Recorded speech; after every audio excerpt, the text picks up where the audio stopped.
still lined up fine. You know what? Your shit can never get out. It's always hard.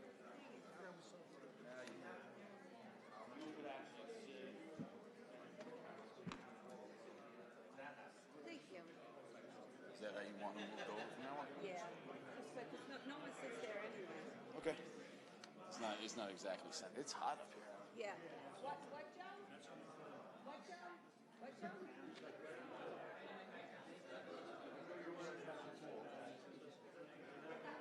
Like all of a sudden, like a breath. It's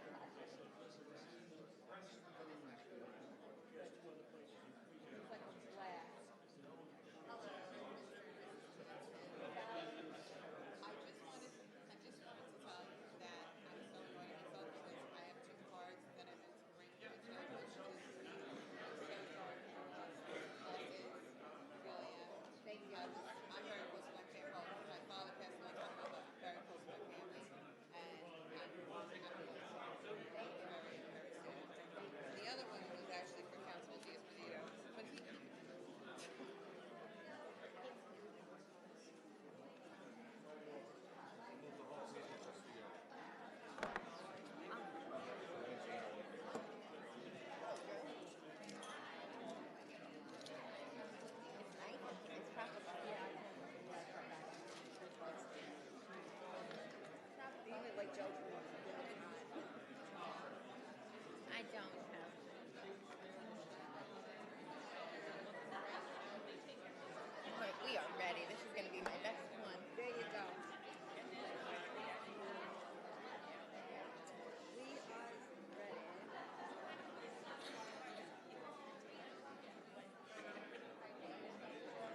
All right, good morning. I'd like to welcome everyone to our town board meeting.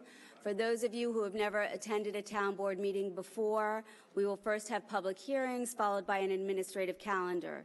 There are meeting agendas available in the rear of the pavilion. If you would like to be heard on any matter, please go fill out a form at the back of the pavilion and hand it to the public safety officer who will hand it in. After the meeting is adjourned, we will honor our tradition of 350 years and remain in session to hear any residents that would like to be heard on other matters. Madam Clerk, will you please call the roll? Supervisor Gillen? Here.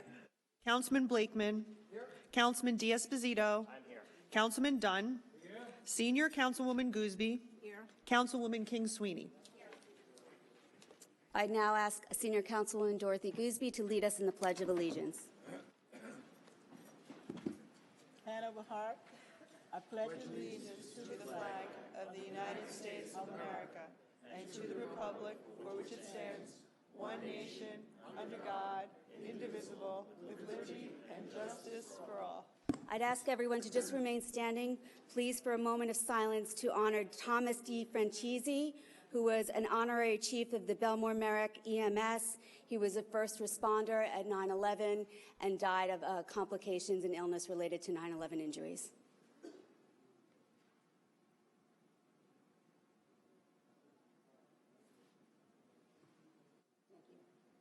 Madam Supervisor, can I ask you stay standing, please? Remember the 3 Marines from the Marine Corps barracks on Stewart Avenue that were killed in Afghanistan last week. One from Locust Valley, right here in our own county of Nassau, and a total of 11 that were killed in Afghanistan last week, plus the 2 Marines that died in a crash in Utah just this weekend. Please remember them in a quick prayer.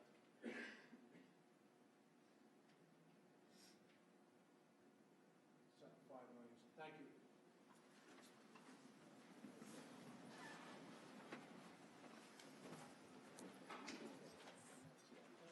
Madam Clerk, will you please call our first public hearing? Proposed local law regarding regulations and restrictions to limit parking in Baldwin, Hewlett, Oceanside, and West Hempstead. I do not have any slips on this public hearing. Is there anyone who'd like to be heard? Hearing none, may I have a motion? Supervisor, move the hearing be closed and the item adopted. Second. Madam Clerk? Supervisor Gillen? Aye. Councilman Blakeman? Aye. Councilman D'Esposito? Aye. Councilman Dunn? Aye. Senior Councilwoman Gooseby? Aye. Councilwoman King Sweeney? Aye. Madam Clerk, will you call our next public hearing, please? Proposed local law regarding parking or standing prohibitions in or near Belrose Terrace, Hewlett, Inwood, Levittown, Oceanside, and West Hempstead. I do not have any slips on this public hearing. Is there anyone who'd like to be heard? Hearing none, may I have a motion? I move that the public close the hearing and vote on the item. Second. Madam Clerk? Supervisor Gillen? Aye. Councilman Blakeman? Aye. Councilman D'Esposito? Aye. Councilman Dunn? Aye. Senior Councilwoman Gooseby? Aye. Councilwoman King Sweeney? Madam Clerk, please call our next public hearing. Proposed local law regarding arterial stops in East Meadow and Franklin Square and West Hempstead. I do not have any slips on this public hearing. Is there anyone who'd like to be heard? Close the hearing and vote on the item. Second. Madam Clerk? Supervisor Gillen? Aye. Councilman Blakeman? Aye. Councilman D'Esposito? Aye. Councilman Dunn? Aye. Senior Councilwoman Gooseby? Aye. Councilwoman King Sweeney? Madam Clerk, please call our next public hearing. Proposed local law regarding U-turns prohibited in Wantagh. I do not have any slips on this public hearing. Is there anyone who'd like to be heard? Hearing none, may I have a motion? Supervisor, move the hearing be closed and the item adopted. Madam Clerk? Supervisor Gillen?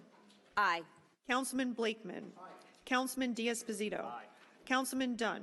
Aye. Senior Councilwoman Gooseby? Aye. Councilwoman King Sweeney? Madam Clerk, will you call our next public hearing, please? Proposed local law to be entitled Code of Ethics. Felix Procacci?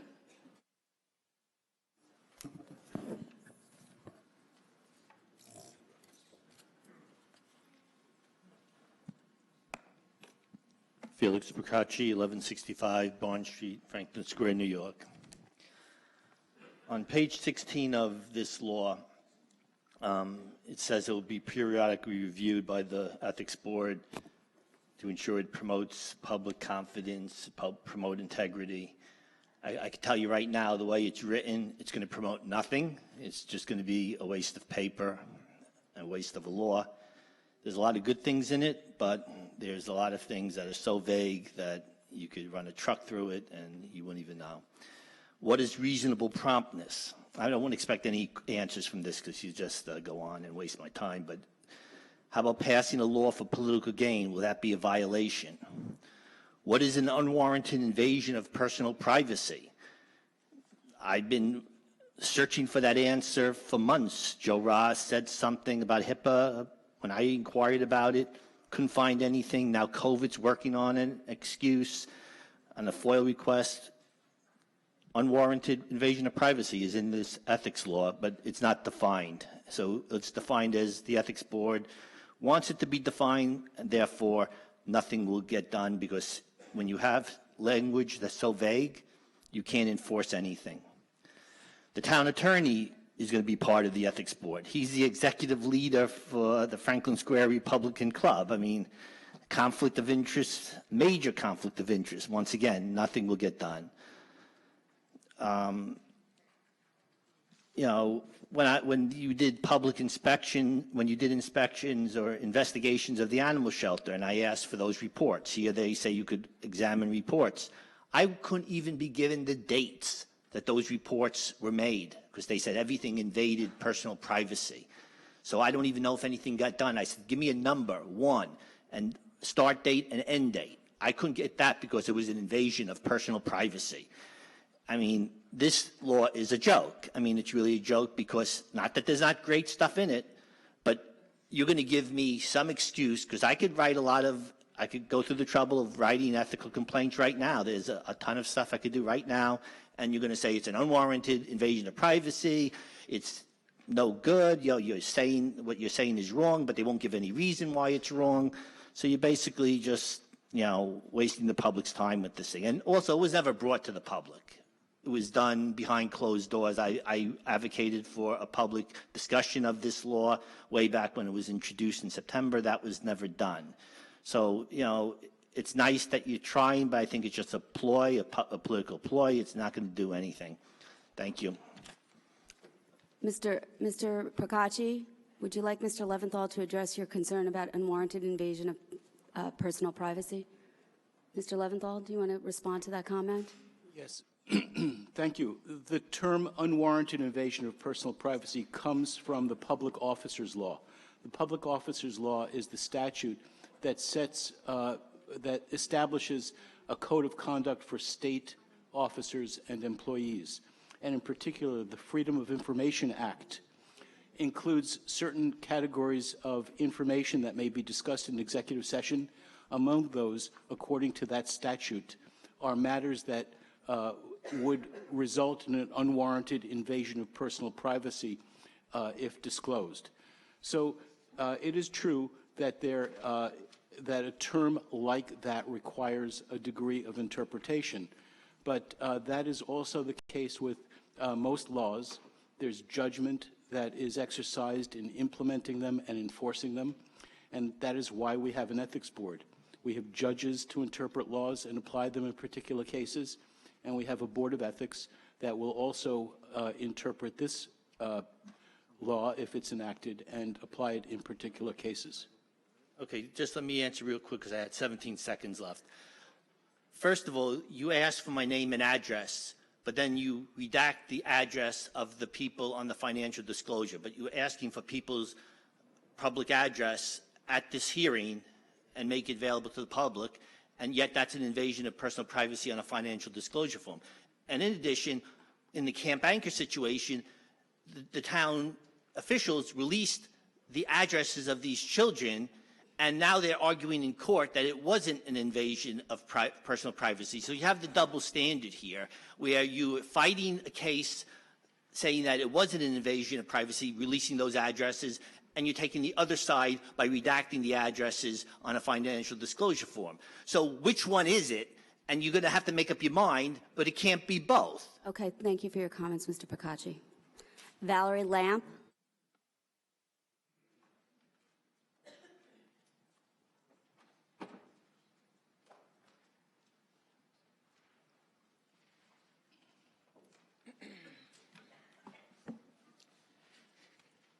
Good morning, Town of Hempstead Board and elected officials. I'm in the best mood. Thank you, Senior Councilwoman Goosby. I'm here today, for this segment, strictly to express my gratitude and my excitement over this, Councilman D'Esposito. I know for a long time, it's been actually since July, where I believe it was brought to the public's attention that there was a constituent. She came here herself. Her name is Bonnie Radafshar. And this constituent was also not just a hardworking taxpayer of the town of Hempstead, but she is a former Supervisor Gillen supporter on her campaign trail, one of the few who, in addition to working 9 to 5 in the city, commuting through the LIRR, taking care of a feral cat community as well as her family. You know, she campaigned and rallied and made every effort possible to help Supervisor Gillen get elected. So I don't know exactly what her turning point was. Many of Supervisor Gillen's former supporters had their turning points and they varied, but she did come here to express when she could and took off of work to communicate to you, Supervisor Gillen, that she was disappointed in your lack of progress and commitment to the animal shelter, and which is something that many of us supported you on strictly on that issue. So the next thing you know, she received a memorandum at her job threatening her livelihood, naming you, Supervisor Gillen, as the reason for why she was going to be asked not to participate in her local government anymore, to not come here and voice or even be able to express her concerns and grievances. And this is the very fundamental basic of our Constitution. It's sad to me that this ethics clause even has to be proposed. I mean, do we have to have a separate ethics clause to be enforced within America's largest and greatest township? Do we have to go one by one? It's just unacceptable that it even has to come to this. So it's not the first time we've seen you attempt to silence other people. Anyone who criticizes you or who disagrees with you. You did it to the receiver of taxes when you wouldn't allow his information to be posted on the town website. That's not your call. You did it to Councilman D'Esposito when he released the press release, who he was bringing attention and hopefully trying to end the parole for a disgusting human being who threw a police officer off a roof, and you kiboshed it, and your administration did not allow that to go onto the Town of Hempstead website. That is shameful. That is un-American. And you did it to me when you told me I shouldn't sit next to Diane Madden and Lucille DeFina because they opposed you. Thank you for your comments. You're welcome. Mr. Leventhal, I just have a couple of questions. With respect to the ethics code, 38-3.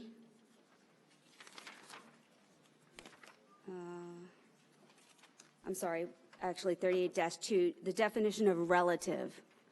Looking at the definition of relative, it appears that this does not include a person's in-laws. So it appears to me that under this definition of relative, my father-in-law, my brother-in-law, my sister-in-laws, all the people that I'll be sitting with at the Easter dinner table and other people will be sitting with at their holiday dinner tables, they're not related to me under this definition. Is that right? They are not included in the definition of relative. That is right. So I could hire my father-in-law and supervise my father-in-law because he's not related to me under this definition. Is that correct? Actually, the state law that governs ethics for local municipalities, Article 18 of the New York General Municipal Law, does not contain a definition of relative, and in fact expressly permits the spouse of an officer or employee of a municipality to be hired by that municipality. The problem is not if a spouse or relative works for the same municipality. The problem is if one relative is in a position to set the terms of employment of another, to supervise them, and to exercise authority with respect to their relative. And that is regulated by this code of ethics. But I'm asking about our code. So under our code, your in-laws are not your relatives. Under our code, the definition of relative does not include in-law. But does everybody on this board agree that your in-laws are not your relatives, that your mother-in-law, your father-in-law, your sister-in-law, they shouldn't be viewed as your relatives? It's already covered in the state law? The state law does not define relative, but it permits the hiring of a spouse of an officer or employee of the municipality. Mr. Leventhal, I just a question. When was the final draft of the ethics legislation shared with the supervisor and the board? Months ago, there was a bipartisan news conference held at which it was announced to the public and introduced. And Right. But sorry, go ahead. I was going to say, we've been discussing it since then, but this is a change that I have pushed for that I think is really important. The state law may not define relative, but we are electing here in our town code to define relative. And to me, it's incomprehensible that my father-in-law and my sister-in-laws and my brother-in-laws are not my relatives.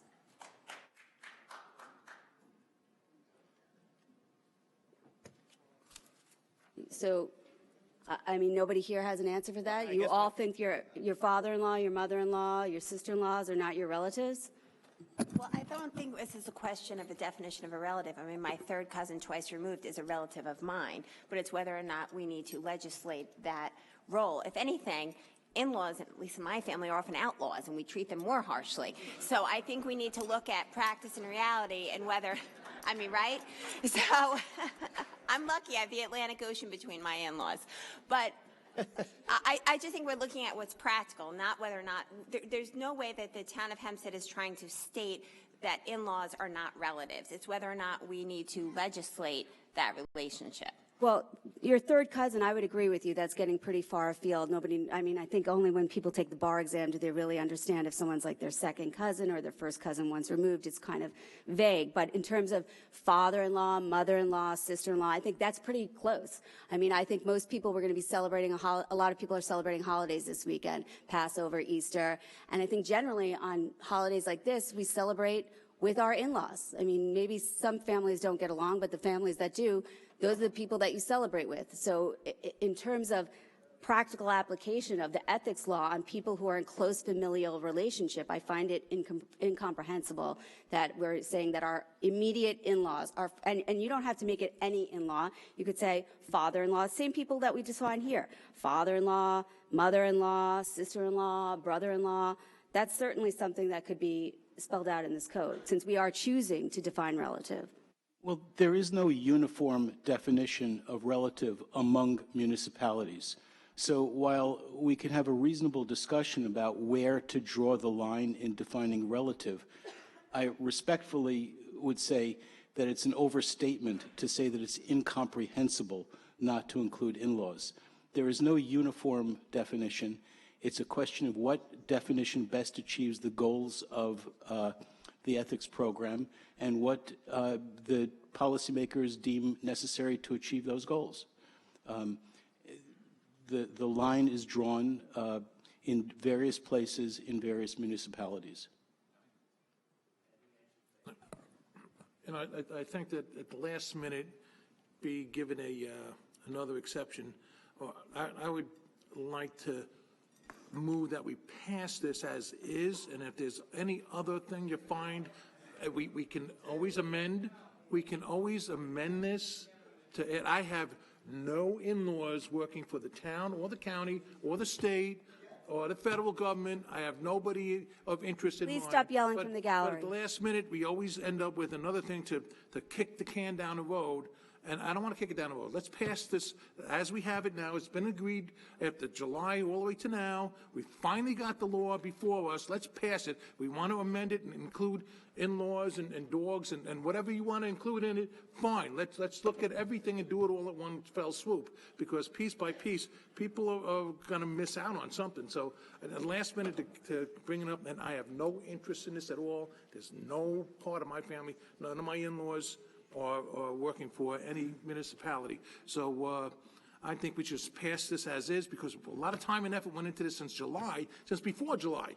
And we finally got it before us. Now you find another little thing that why don't we do, you know what, let's just pass the darn thing, amend it later when we have everything together, and that's my recommendation. I make a motion that we move the item as is. I'm not suggesting at all, Councilman, that we should kick this down the road. Certainly, this is something that I advocated for along with with Councilwoman King Sweeney. The last thing I'm suggesting is that, but we have been talking about making amendments, and this is an amendment that I think is very, very important. And it's not last minute. I don't know if you've been participating in any of the discussions, but this is an amendment that we've been pushing for consistently, and it's just been flatly rejected. And I don't see any basis to not call your father-in-law and your mother-in-law a relative, or your sister-in-law a relative, and I don't know why that's not in the code. And since my proposed amendment to this provision, as well as to some of the other nepotism provisions, are not being considered, I have to bring it up here, and I have to ask Mr. Leventhal, what is the rational basis to not call your mother-in-law, or father-in-law, or your sister-in-law, or your brother-in-law your relative? I haven't heard one articulated. Well, it's not really a legal question. It's a policy question. It's a question of where the board wishes to draw the line.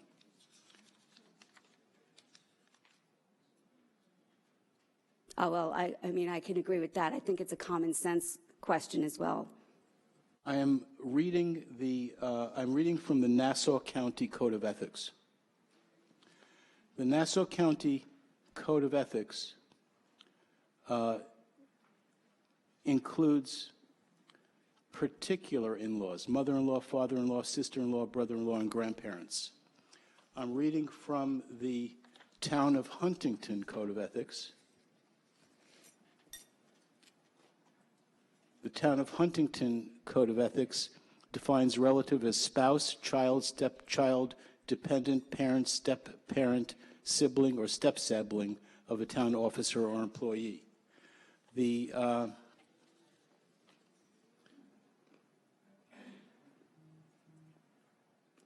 So I'm just wondering, does anybody else on this board think that your mother-in-law, your father-in-law, and your sister-in-law, and your brother-in-law should be considered your relatives? I don't think that that's the issue. I think the issue is that you can start out not having an in-law and then end up with an in-law through marriage. People meet people at work, whatever. We would certainly take this under consideration, but I agree with Councilman Dunn. We've spent over a year on this, and it's been a bipartisan effort. Your office has been intimately involved. Senior Councilwoman Gooseby has offered a lot of input into this. We finally have something that we all agree on, and if we decide down the road that it's important to amend this, we'll do it. But let's just pass it the way it is, because I don't want to vote on any amendments without thinking it through to see if possibly there could be some problem, because we want it to be as clear as possible as to what is permitted and not permitted. People should know where the line is. And if somebody, like I said, would end up marrying somebody that works for the town, or a brother marries somebody who works for the town, or a sister marries somebody that works for the town, I think you got to take it on a case-by-case basis. So I think we should just move this forward, and we'll take it under consideration for the future. Thank you, Councilman. I have a slip from Diane Madden.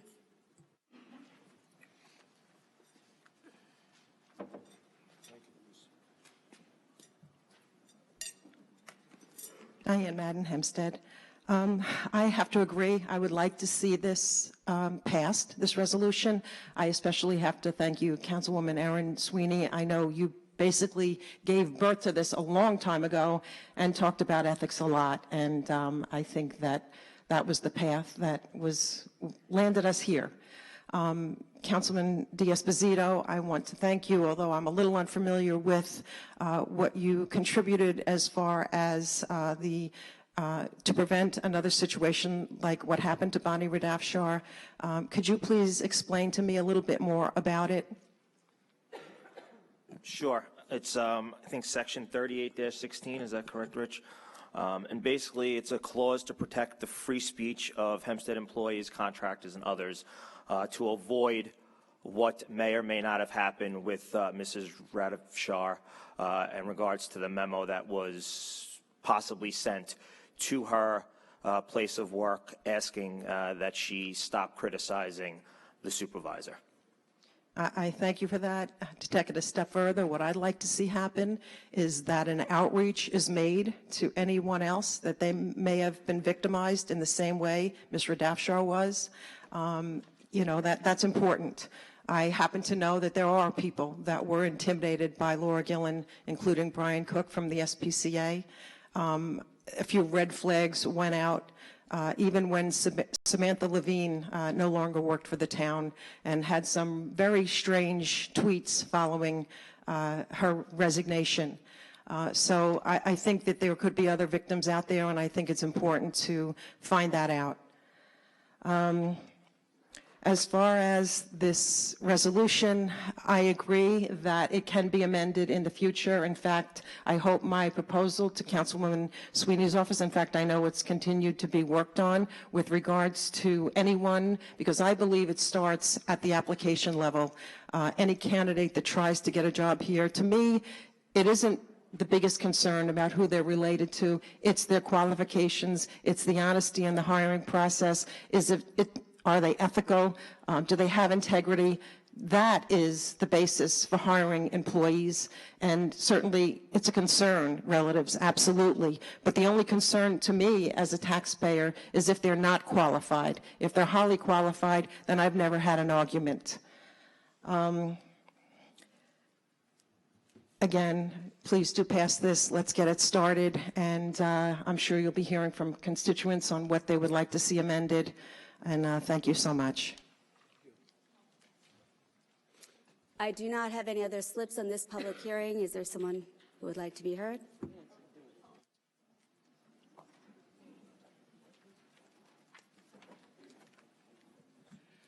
Meta J. Maraday, Baldwin resident. The fact that we have to discuss the division and the breakdown and the family chain calls to the forefront the problems that we've had in this area, in this region, with regards to nepotism, cronyism, and patronage. So I applaud the effort that is going forth with this, but I think that once again, we're putting something on the table that's not prepared. It's like putting raw meat on the table and saying, yeah, okay, let's just deal with it for now, and as the worms just take over your insides, we'll try to fix it later. We really need to stop doing that. It's too costly for residents here. You know, those people have to work the 2 and 3 jobs when people say we need more people to come to these meetings in the middle of the morning because they're on their 2nd or 3rd job to address these types of issues. It's just disingenuous for them. I agree with the statements that Felix made earlier with regard to the lack of open discussion and involvement from the public, because we're the ones that are being impacted by all of this. You know, when Newsday catches up later with the fact that the number of relatives, again, you could have a family reunion just in the town of Hempstead or the county of Nassau with the various connections. So my questions have to do with the oversight in all of these regulations, because clearly there hadn't been any previously. So since we don't have that reinforced, that's a problem for me. I mean, I'm definitely for something being done to address this issue. But in light of even one of the appointments that's coming up, the issue of nepotism is not something that's going away. And it's not something that's going to speak to the issue that we have a lack of diversity and inclusion in this township in all areas. So why can't we put this on hold until we finally, for once, get something right We can't continue to do something halfway and then say later on, we'll try to fix it. And then when that later on comes up and you, Supervisor Gillen, say, well, we talked about this. Well, hey, it was already voted, and move on with it. We can't keep moving on with it. We cannot keep pushing the crap underneath the rug and thinking that the smell does not come up over the top. Thank you. Thank you.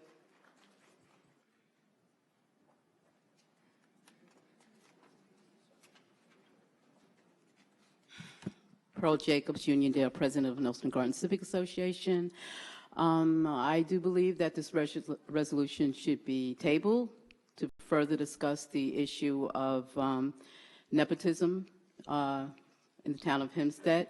I have a background. My background is in corporate America, and in corporate America, our bylaws clearly state that in-laws, father-in-law, mother-in-law, sister-in-law, they're all relatives. And we need to really address this issue of nepotism and practiced by the town of Hempstead. I do believe that everyone that comes for a job anywhere should be considered solely on their qualifications, not on their family connections. Thank you. Thank you, Ms. Jacobs. All right, I do not have any other slips on this public hearing. Is there anyone else who'd like to be heard? Supervisor, may I just add something to this Sure. discussion? I think it's important to say, and that is that this code of ethics, if it's adopted by the board, will be a vast improvement over the existing code of ethics in this town. The existing code of ethics was originally adopted, well, what occurred is in the 1960s, the state adopted a statewide code of ethics, Article 18 of the New York General Municipal Law. It's a bare bones statute. It's really inadequate. It authorized local municipalities to adopt their own local codes, and most municipalities, like the town of Hempstead, quickly did. But generally, municipalities adopted a code of ethics that didn't really do much more than the state law. The only really major change to the code of ethics that occurred over the years since, not only in the town of Hempstead, but elsewhere as well, was in 1990 with the adoption of financial disclosure as a result of legislation enacted by the state in the late 1980s. This code of ethics has a whole variety of sources. It incorporates all of the requirements of state law. It incorporates judicial decisions that have been made.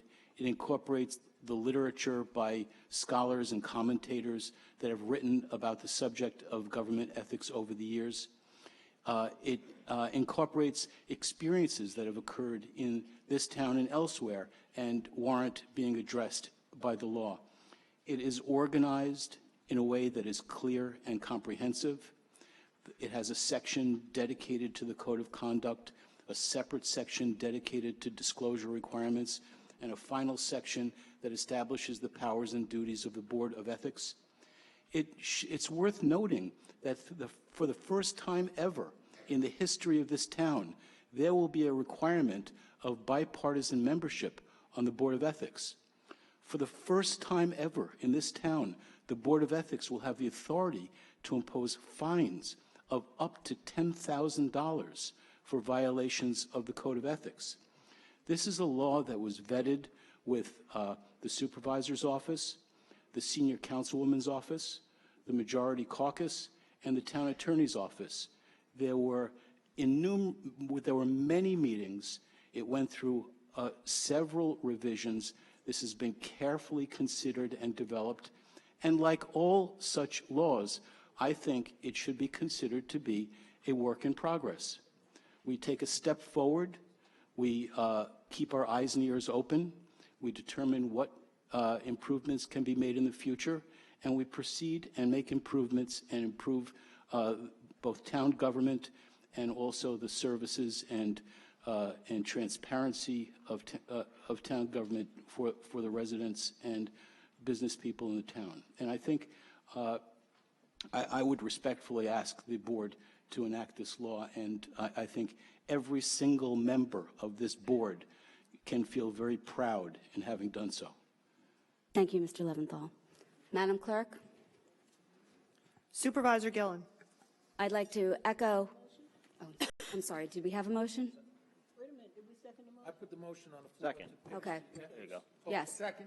Okay. Madam Clerk. Supervisor Gillen. I echo your sentiments, Mr. Leventhal. When I ran for this office, I noted that the ethics code hadn't been updated since 1990. It was disjointed. We did work together with your office. I'd like to thank Mitch Pitnick and Debbie Algios, also from my office, who comprehensively researched every ethics code in every municipality across Long Island and into other municipalities across the state to make sure that we had the most comprehensive ethics code draft possible. We did work together with Rich Regina and with Mr. Leventhal to come up with an ethics code that's far more comprehensive than anything we've had in the town of Hempstead before. I thank everybody who was involved in this process. I do think that there are things that could be improved, but this is a vast improvement over what we've had before, and I vote yes. Councilman Blakeman? Yes, and I'd like to say, in case my wife Segal is watching, I do consider your mother a relative. However, I'm not giving her a job. I vote aye. Councilman Diaz-Bazito? Aye. Councilman Dunn? Aye. Senior Councilwoman Gooseby? Aye. Have a wonderful reputation throughout the entire state of New York for doing this type of work. So I'm happy that we were able to have you. And I certainly must thank my attorney who works with me. In addition to that, Steve Lester. Steve has worked with everyone to make sure that everything was in place. And no matter what, nothing is ever perfect, but at least we have something that, a guideline that we can go by that I'm very proud of. So I certainly vote yes. Councilwoman King Sweeney. This has been a long time coming. I'm delighted to vote yes, and a special thank you to Steve Leventhal for putting up with us. Thanks. Madam Clerk, will you call our next public hearing, please? Proposed handicap parking on public streets in Baldwin, Belmore, Elmont, Hewlett, and Uniondale. I do not have any slips on this public hearing. Is there anyone who'd like to be heard? Hearing none, may I have a motion? Supervisor, I move the hearing be closed and the item adopted. Madam Clerk? Supervisor Gillen? Aye. Councilman Blakeman? Aye. Councilman Diaz-Bazito? He's in the back. I'll come back to him. Councilman Dunn? Aye. Senior Councilwoman Gooseby? Aye. Councilwoman King Sweeney? Aye. Councilman Diaz-Bazito? Aye. Okay. Madam Clerk, please call our next public hearing. Proposed revised public parking fields maps in Oceanside. I do not have any slips on this public hearing. Is there anyone who'd like to be heard? Hearing none, may I have a motion? I move that the public hearing be closed and the proposed revised public parking field maps be adopted. Second.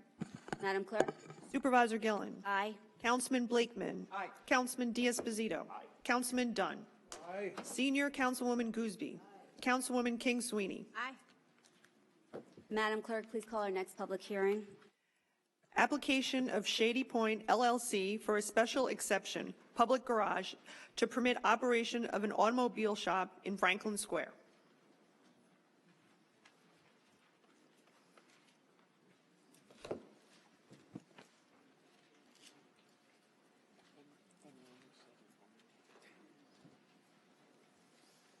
Good morning, Supervisor Gillen, members of the board. Appearing for the applicant Howard Avrutine, 575 Boulevard, Syosset.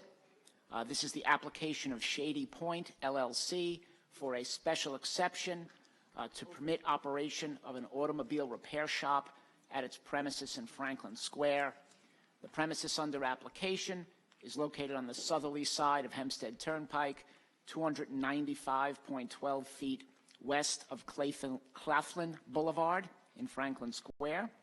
It has a street address of 855 through 863 Hempstead Turnpike and is also known as Section 35, Block 106, Lots 11 and 234 on the Nassau County Land and Tax Map. The premises has a frontage of 61.05 feet on the southerly side of Hempstead Turnpike and extends southerly to the northerly side of Liberty Place. It has a total lot area of 17,215.26 square feet, or approximately 0.4 acres. The parcel of property under application is zoned partially business district and partially residence C district on the Town of Hempstead official zoning map. The business zone portion is to a depth of approximately 100 feet southerly from Hempstead Turnpike. It is developed with a two-story concrete, brick, and stucco building and an attached one-story masonry building. The two-story portion is being utilized for retail stores and offices and fronts on the southerly side of Hempstead Turnpike. The one-story concrete block portion is to the rear and utilized for automotive repairs presently. The existing structures have the benefit of building permits and certificates of occupancy issued by the Town of Hempstead.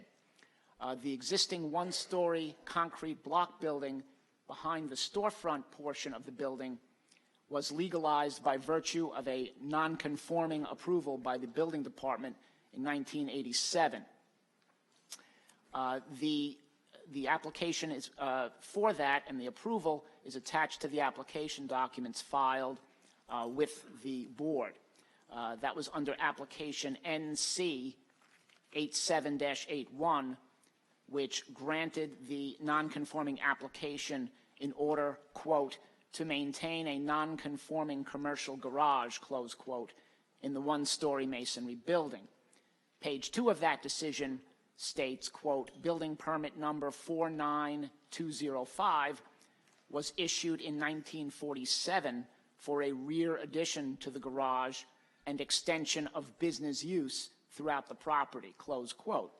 As a result, the extension of business use approval covered the entirety of the property and authorizes use of the entire parcel for business purposes. The applicant now seeks approval from this board authorizing general automotive repairs at the premises within the one-story concrete block building in addition and the proposed addition in accordance with the site plans and plans on file with the building department and, of course, with the town board as part of this application. Excuse me, Counselor. So I have a couple of questions.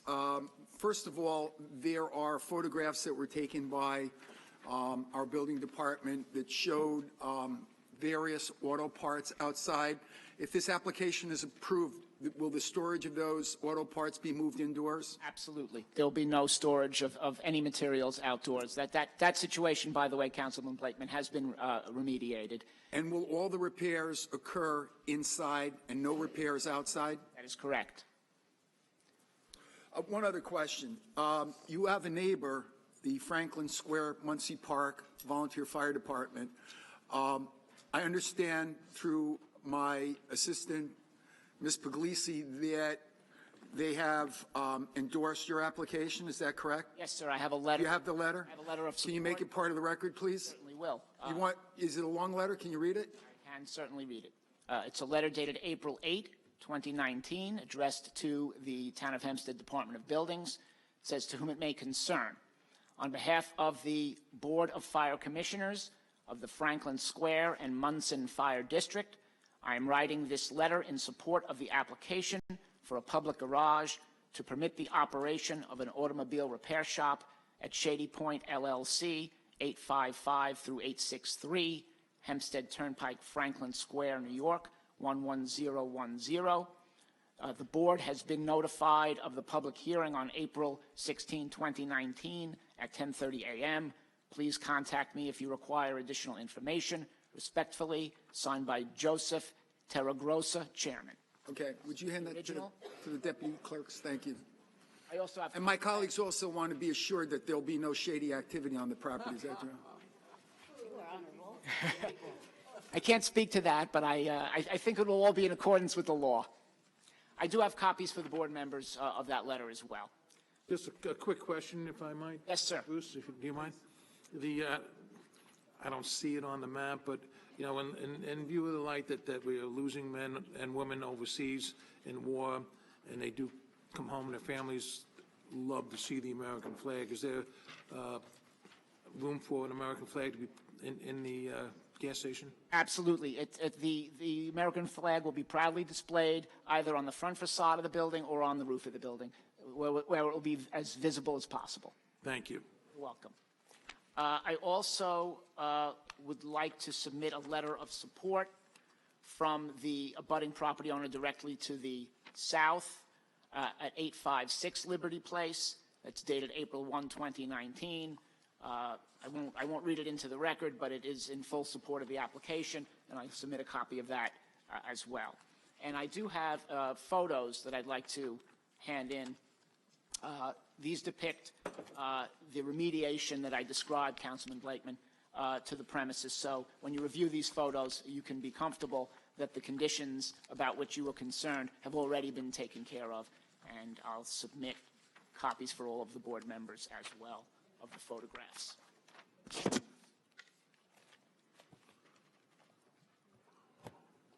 As far as the operation of the facility, just so you're aware, 95% of the work will be repair of taxis.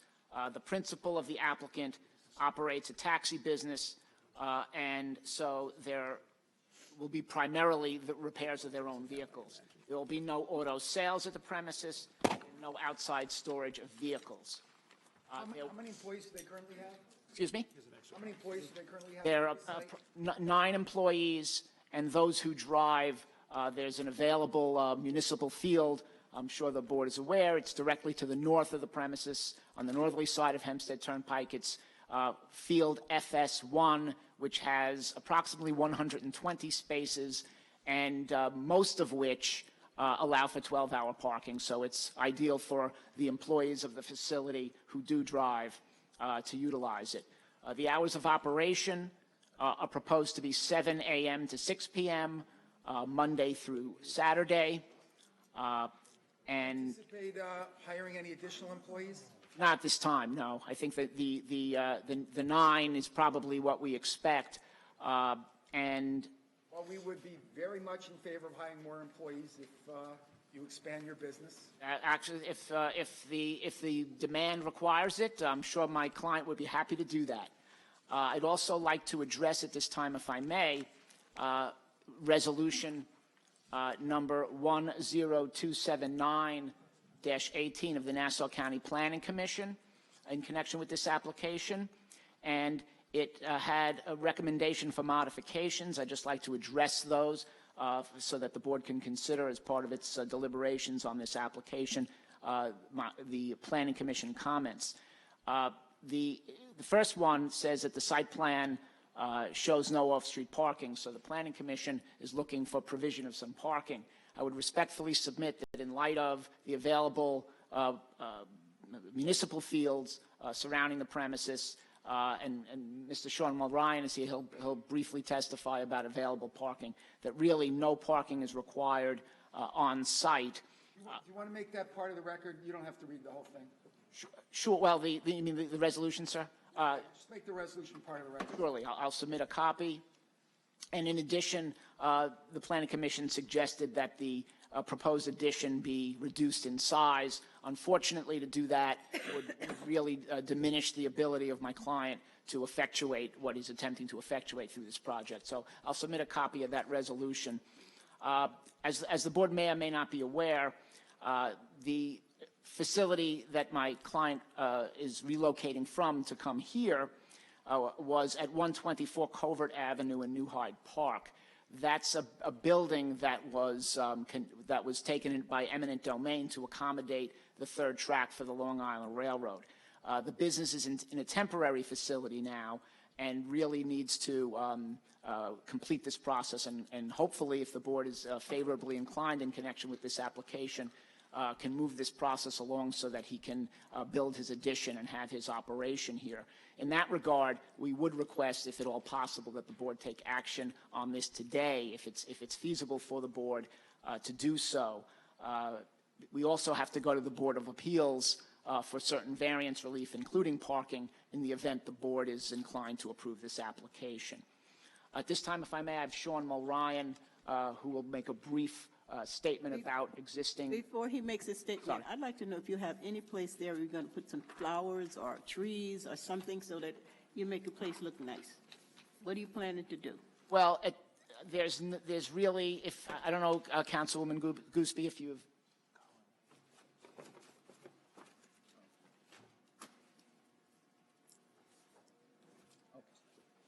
My client just advised that in terms of the rear of the property where the public really doesn't go. It's really just an area where the employees are, that it's really not suitable for that and wouldn't have any positive impact.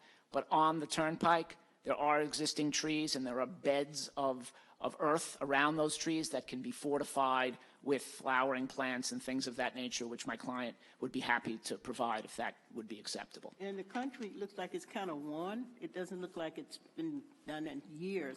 Would you be able to do something about that? I'm sorry, I didn't hear. The concrete itself. Oh, in the front of the building?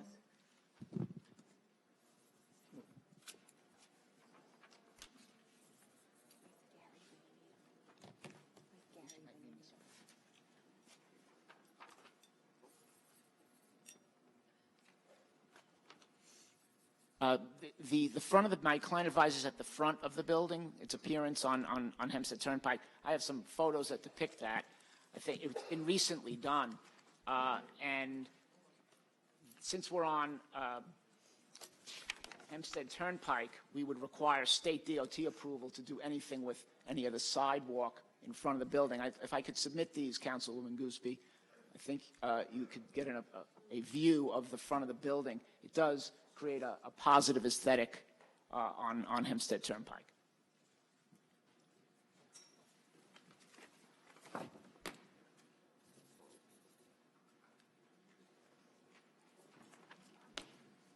What am I looking at? I don't see what I'm asking for. That's photos of the front of the building on Hempstead Turnpike. I'm talking about your building. This is where your built. This is your building? Correct.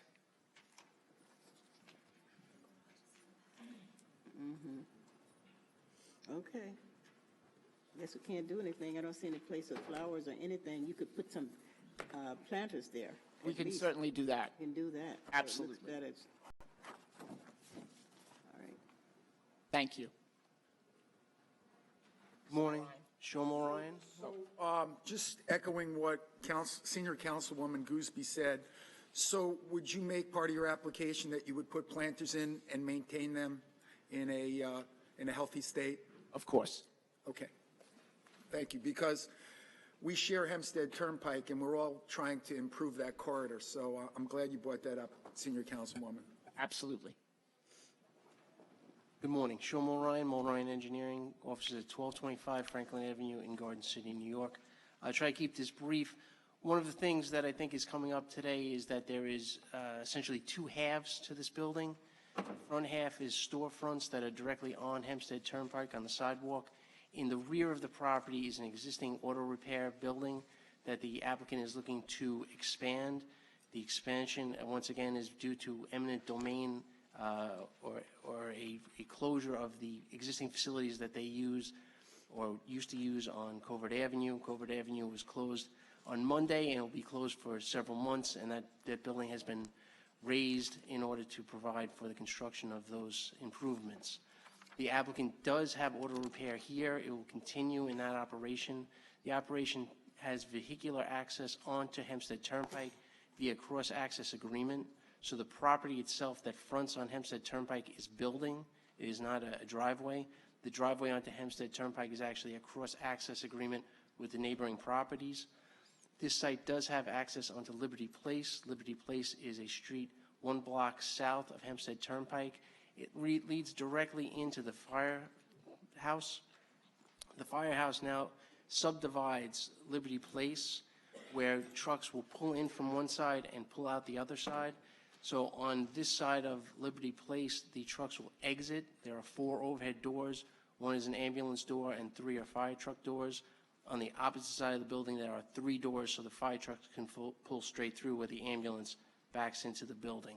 They are the neighboring property to this site on Liberty Place. The other property owner also put in a letter of support. The access to the site is provided on Liberty Place and through cross-access directly onto Hempstead Turnpike. As we've mentioned, this is primarily for the vehicles that are operated by the applicant. The applicant has several taxi cab companies that he operates. This is a facility in which those cars are maintained. In order to maintain these cars, he's able to schedule when they come and when they go, so he's able to control the traffic flow in and out of the site.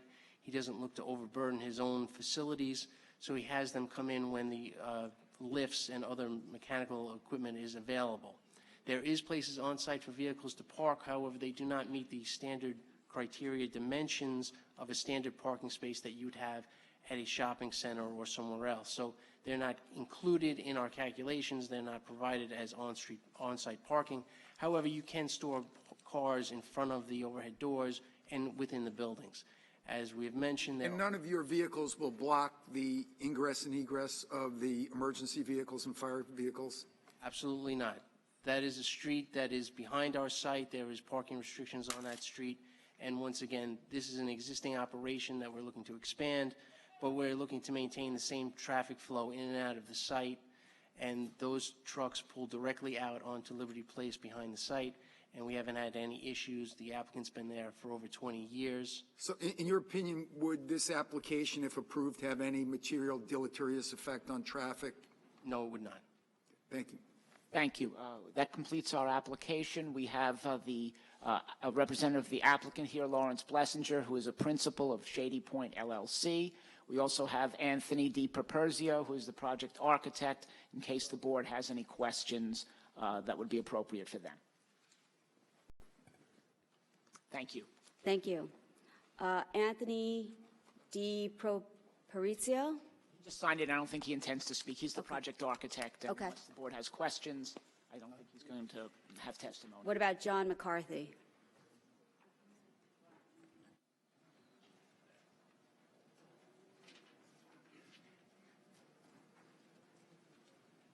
Hi, John McCarthy from the MTA, 2 Broadway, New York, New York. I'm just here to provide any background on this application and in support of consideration of this application. Just a little background, as you heard, the relocation is basically because of the work we're doing on Covert Avenue in order to replace what we consider the at-grade crossing, which is at times dangerous and certainly causes loud noises from all the horns and whistles. So the applicant has been working very closely with us and New York State DOT and Nassau County and other entities to find relocation.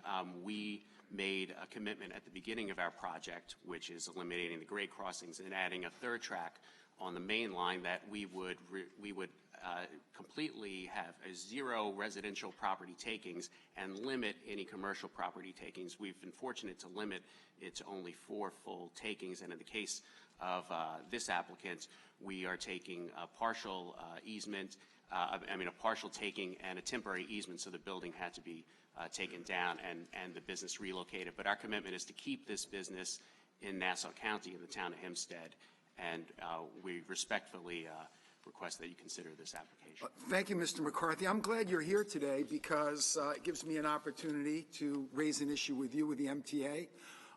The people of Elmont, Franklin Square, and North Valley Stream are without a train station. It is a big hardship. You are talking about a lot of people in Elmont, Franklin Square, and North Valley Stream, probably close to 70, 80,000 people without a train station. We're one of the few communities that doesn't have a train station. You have a site at Belmont Park. I know they're talking about developing it, but I would love if the MTA would consider, whatever happens at Belmont Park, that we get a full-time train station with dedicated parking for the people of Franklin Square, Elmont, North Valley Stream. So if you would bring that back to the MTA, I would be very happy, and I know my constituents would. No, I appreciate that. I'll bring that back to the MTA and to President Phil Ng. It's certainly something that we're very aware of, the needs in that area. It's a very commutable area if you have the train service, and so we will continue to. I believe that's under consideration right now. Isn't that correct? Thank you. While you're at it, could you do something about congestion pricing and the governor's attempt to continue to tax town of Hempstead residents to death? I will. I'll also bring that back. Thank you. Councilman, we have a big capital program coming up, and there's major commitments to the Long Island Railroad in that. And as you know, the existing commitment is there, $6 billion over the last 2 capital programs. So there's a lot of work going on, and we're very hopeful that the result will be a terrific railroad that's with very strong on-time performance. But we should have had a terrific railroad to start off with, considering the taxes that we pay. Here in the town of Hempstead, we passed a 4% tax cut, and we live within our means, and we would hope the governor would do so as well. Thank you. Aren't you glad you came here, Mr. McCarthy? Yeah, well, anytime. No, but thank Come you back very- soon. Thank you for having me. Thank you. Okay, I do not have any other slips on this public hearing. Is there anyone else who'd like to be heard? Hearing none, may I have a motion? Yes, Supervisor, I move that the public hearing be closed and that the item be adopted. Madam Clerk? Supervisor Gillen. Aye. Councilman Blakeman. Councilman Diaz-Esposito. Councilman Dunn. Senior Councilwoman Gooseby. Councilwoman King Sweeney. Aye. Madam Clerk, will you call our next public hearing, please? Application of JAV Gasoline Enterprises, Inc. to convert an existing automobile repair building to a convenience store and construct a canopy over existing pump islands, as well as maintain existing ID sign and operate self-service near Island Park.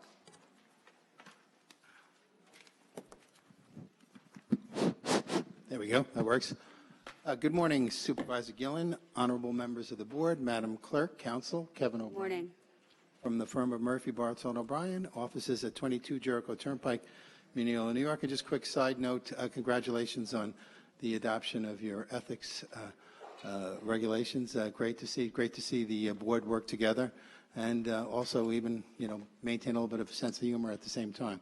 So congratulations, a member of the public. It's just great to see that. Thank you, Mr. O'Brien. I also have here with me this morning Mr. Mark Pallotta. He's a licensed professional engineer. He's from Prime Engineering. They're the design professionals which have prepared the plans which are before the board. And if I may, this is an application which involves an existing gasoline service station, which is located at the northwest corner of Austin Boulevard and Kingston in Island Park, also known as 4290 Austin Boulevard in Island Park. And obviously it's in the unincorporated area of Island Park, thus giving the board jurisdiction of this location. And essentially, the applicant, who is the owner of the property, who we are representing, is seeking to convert the existing service bays into a convenience store, eliminate the repair of motor vehicles, and erect a canopy over existing pump islands. I'd like to just give just a brief sort of overview and a mini history of the location and sort of why the need and why we're here and the relief we're seeking. Essentially, it's an existing gasoline service station, a typical 1950s, 60s service station, 28 by 58, which makes for an 1,800 square foot building, built in around 1960, located in the underlying Business X zoning district. Though they did come here before the board in the 1980s for a town board resolution, including the subject property within the GSS zoning district, which is the correct zoning district for gasoline service stations. At that time, they made an application to replace some of the existing underground gasoline storage tanks, and the premises had operated pretty much with a similar operator for quite an extensive period of time. Sandy hit, did get damaged to a certain extent. It wasn't horrendous, but it wasn't good. And the operator of the service station, which essentially was operating a quick lube facility, purchased the property to the north, built a facility for just a quick lube only, no longer no gas station. This premises remained. He operates that business to the north. This is an existing gasoline service station. In or about 2 years ago, in accordance with the county's requirements to replace single-wall underground gasoline storage tanks with double-wall fiberglass storage tanks, 2 underground gasoline storage tanks were installed at this location, one 20,000 gallons and one 15,000 gallons, which is a compartmentalized tank for having both premium and diesel. So the premises, as it currently is situated and is configured, has 4 pump islands with 1 multi-product dispenser per island for use of whatever grade of motor fuel the motoring public would desire, including premium and including diesel. Just a little bit more about the site. The site has 2 curb cuts on Austin Boulevard There's one curb cut on the side street, which is Kingston, and actually behind us, there is, we're actually have 3 street frontages. There's industrial place behind us, and sort of as the name sort of reflects, the area itself is principally a commercially utilized and improved area. So most of the other businesses, like across the street, you have a Speedway. There's another service station to the southeast of us. There's a restaurant, and a lot of auto body type of uses, auto-related uses in this particular area. So as I was mentioning, so the proposed improvements that we're seeking at this location would be to put a canopy over the existing pump islands. There are 4 pump islands that would not change, and to convert the interior into a retail space. There'd be no servicing of automobiles being proposed at this location. We did see that there was an inspection of the premises. There were a couple of violations on the site. A number of them I would just categorize as paperwork, and I try to explain this to my clients with limited success, in that when the underground gasoline storage tanks were put in, they never closed out the permit. So there's some permit, closeout type of things. And then I did notice there were some things with respect to in between your means of egress from the building. They had stored some cardboard boxes and the like, which could present a hazard. That's all been, and as being a volunteer firefighter myself, don't like to see anything impeding the egress of a building. So we've addressed those concerns. Also, I think there was some stuff cluttered around some of the fire extinguishers. Also, all have been addressed. So that's really what we're seeking to do in a nutshell. Physically, the building itself, the perimeter of the building is going to remain the same. So it's an 1,800 square foot building. We're not going to change that.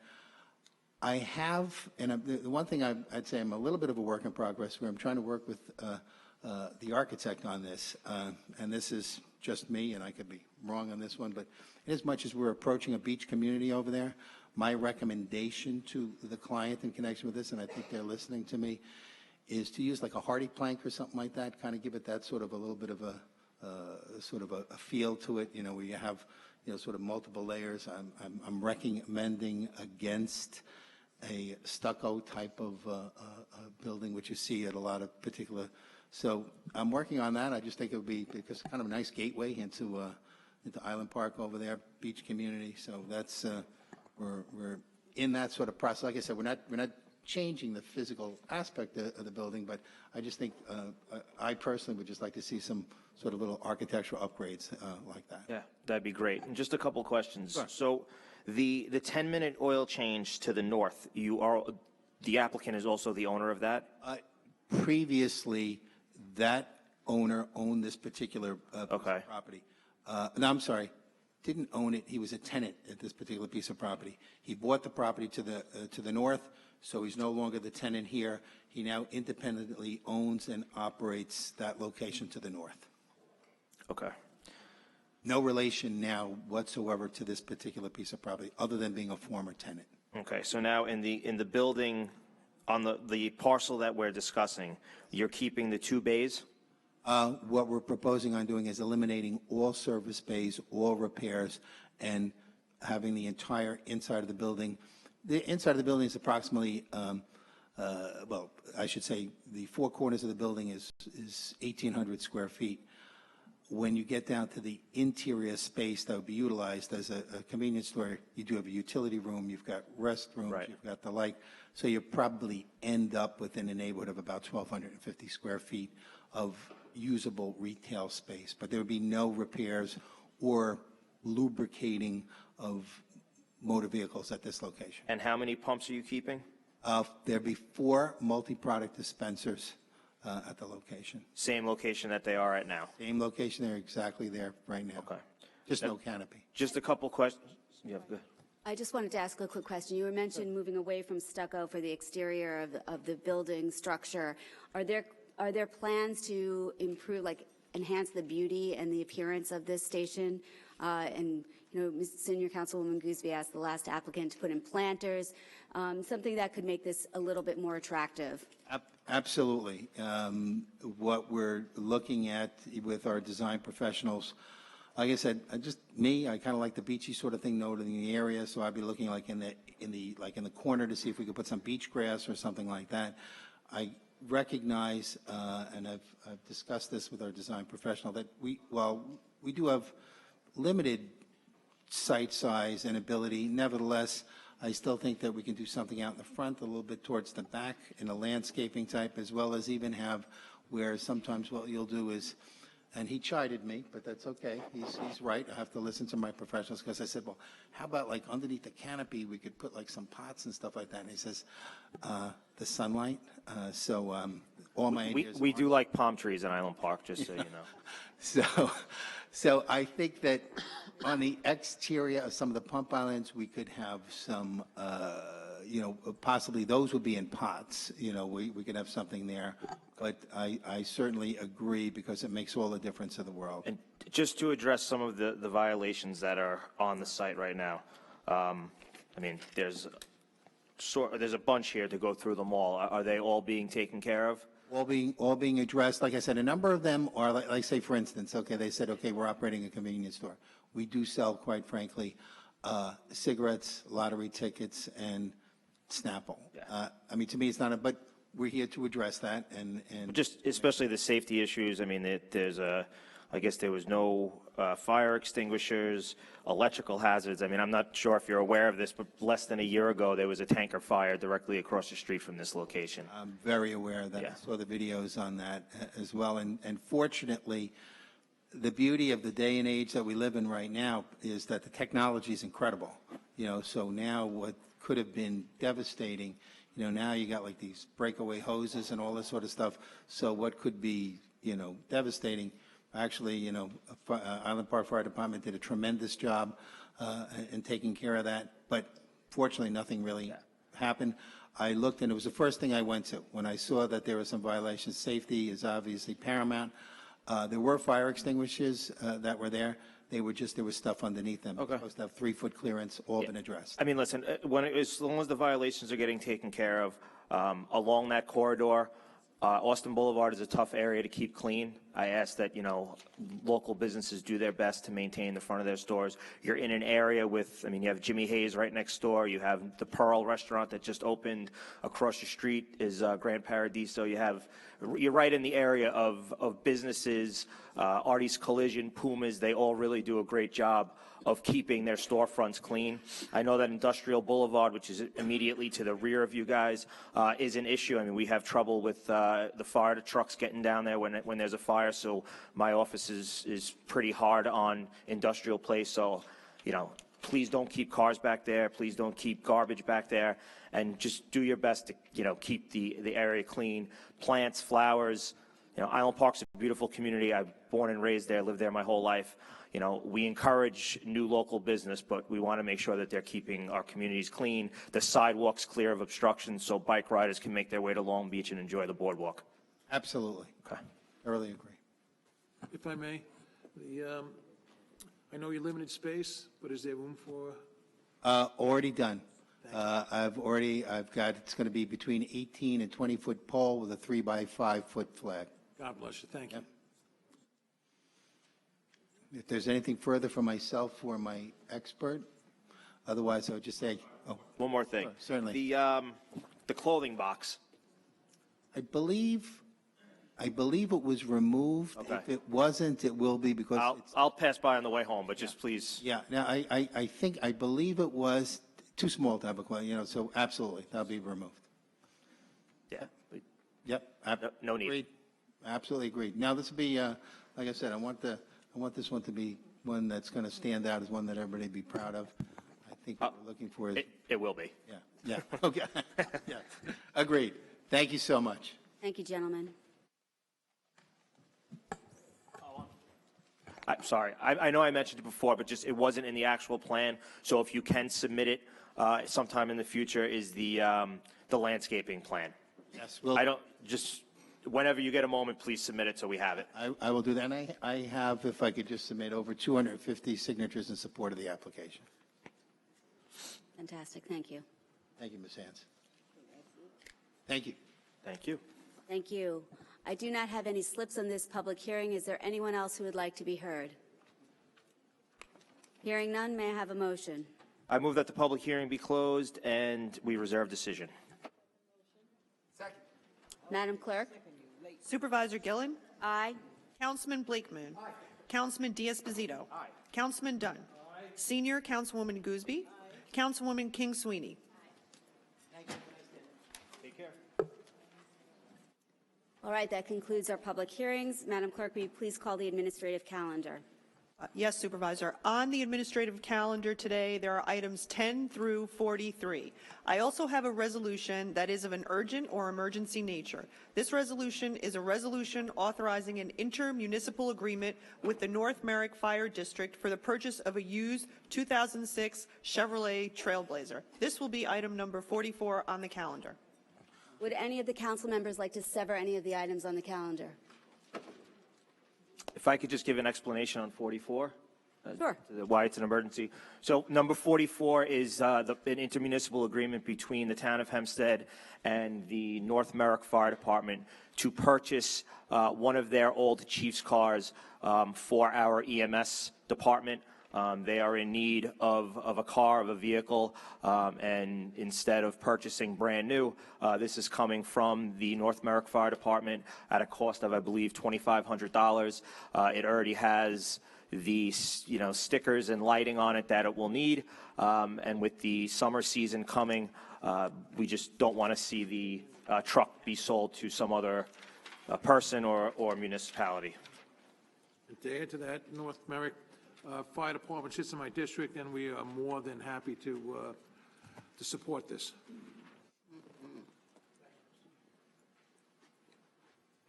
Okay, may I have a motion on the administrative calendar? A motion? I didn't move it yet. It has to be moved. Oh, okay. You ready? Okay, I moved the administrative calendar from 10 through 44, with the exception of item number 20, which I move be adjourned without date. Second.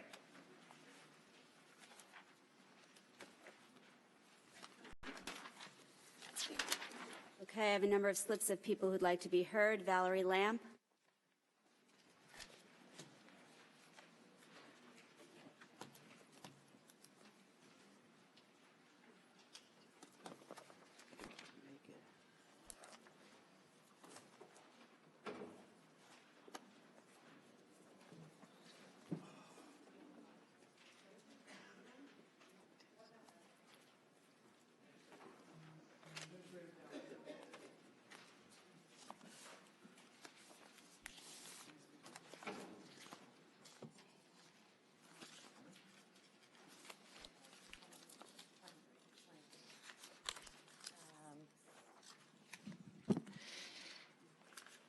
Can you tell me what number 23 is? I'm sorry. I was in the ladies' room.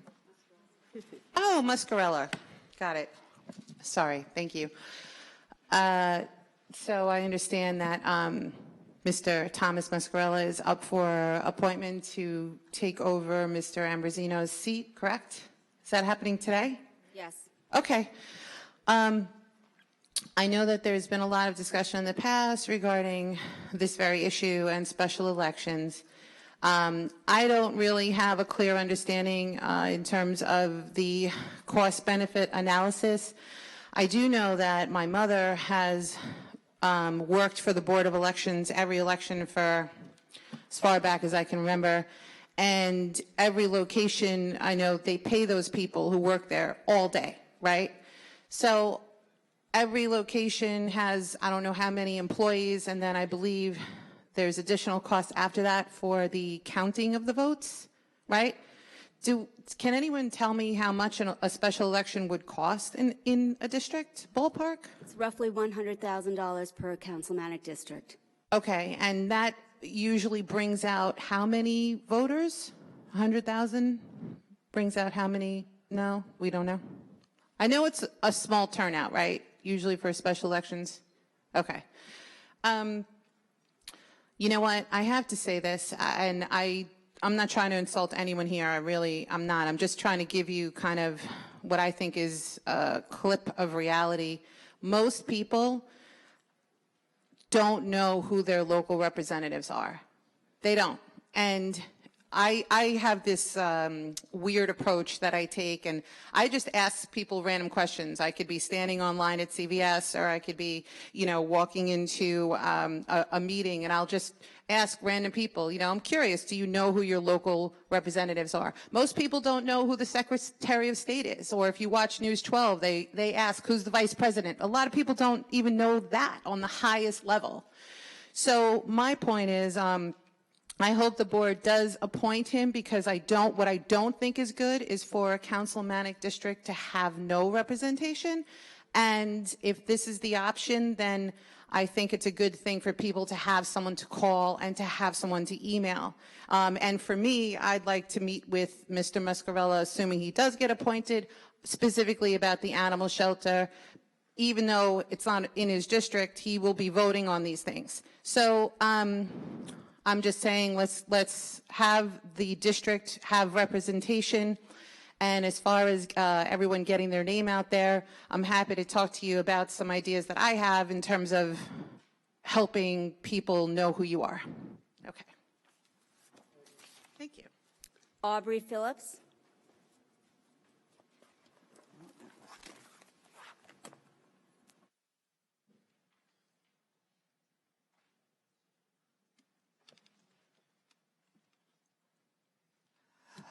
So, good afternoon. State your name and address for the record, please. Aubrey Phillips, Elmont, New York. I am here as Vice President of the Parkhurst Civic Association, a small civic association of about 900 families. And Ms. Joyce Stowe, who left because she had to do parking tickets, not parking tickets, but certainly parking, fill the meter. I'm here on behalf of those families to say that we reject the idea that you will appoint Mr. Muscarella, a familiar family name, in light of what we heard on item 5 of the discussions earlier. I would like to ask a question, and the question is, if there's anyone sitting behind me that is a member or a resident of the 2nd Councilmanic District, any of you voted for any of the members of this board? Okay, good, so there's one. The point here is this. I certainly, and neither did any of the residents, or most of the residents in my district, did not vote for any of you. Whether we share some fictive kinship or not. As such, we don't see how any of you can decide for us who represents our district. We understand that as a body, you come together and you make decisions for the town of Hempstead. So my job here today is to say that since none, I certainly have not asked or had the ability to cast a vote for any of you, as an individual, I certainly am here today to say that in addition to not having voted for any of you as an individual, I want to make it clear that as a collective body, I do not grant you permission as a voter to tell me who should represent me in my councilmanic district. Thank you. Thank you, Mr. Phillips. Tammy Williams.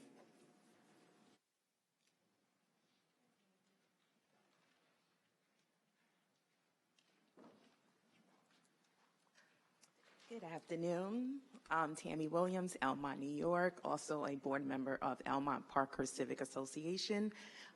Just wanted to say good afternoon and thank you for having me here today speaking on item 23, the appointment of Thomas Mascarella, councilperson for the 2nd Council District. As you know, I speak quite fluently in the language of gerrymandering. Elmont has 2 council members, Representative Blakeman and no longer with us, Edward Ambrosino. Can we wait to November? Yes, we can. Do we need a special election? No, we don't. Why? Because neither gentleman represented Elmont to the fullest because of partisan gerrymandering. If we need to get a problem resolved in the town and in Elmont, we call the commissioner directly. If we need our garbage picked up, we call sanitation directly. We have a good working relationship with the commissioners. If there's an issue in Elmont, can we rely on our councilmatic district representatives? No, we cannot. Gerrymandering has led us to 1, taxation without representation. Our parks look bad. Erin King-Sweetie mentioned on her Facebook that she was able to get 2 brand new parks. Well, Elmont hasn't even received 1. That's due to gerrymandering. So special election, you can save the $100,000, maybe invest that in Elmont Road Park. As far as representation, again, we can wait. You don't see a lot of us here because a lot of our families work during the day. Can you come to Elmont and ask them their opinion?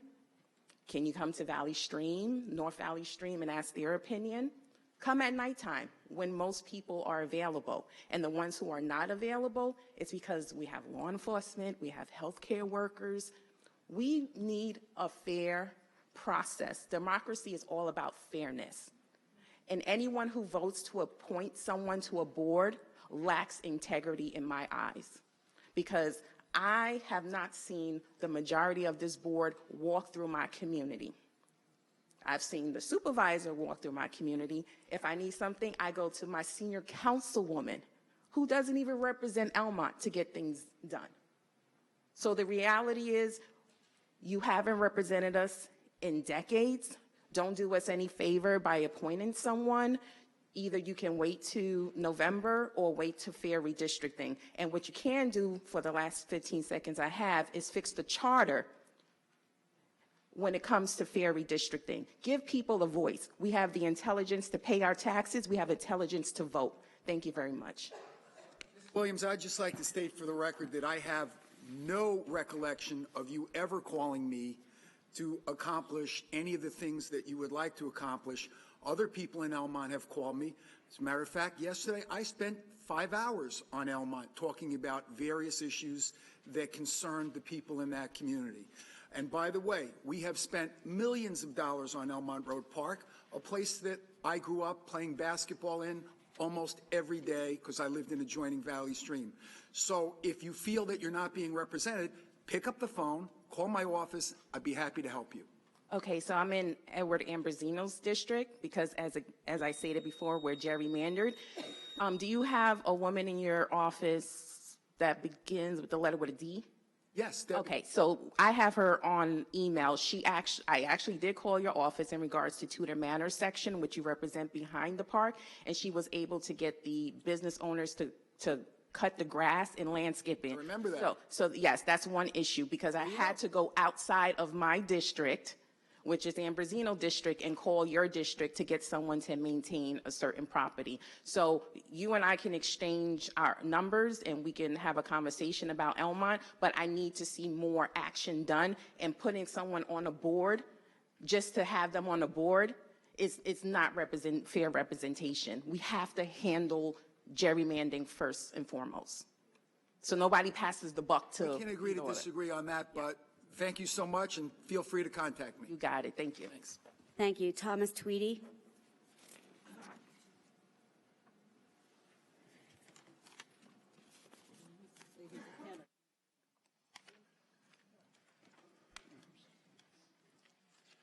Good morning. Thomas Tweedy, Floral Park, New York. You need to disclose that you're a candidate for this seat. I am indeed a candidate, Democratic candidate for District Council 2.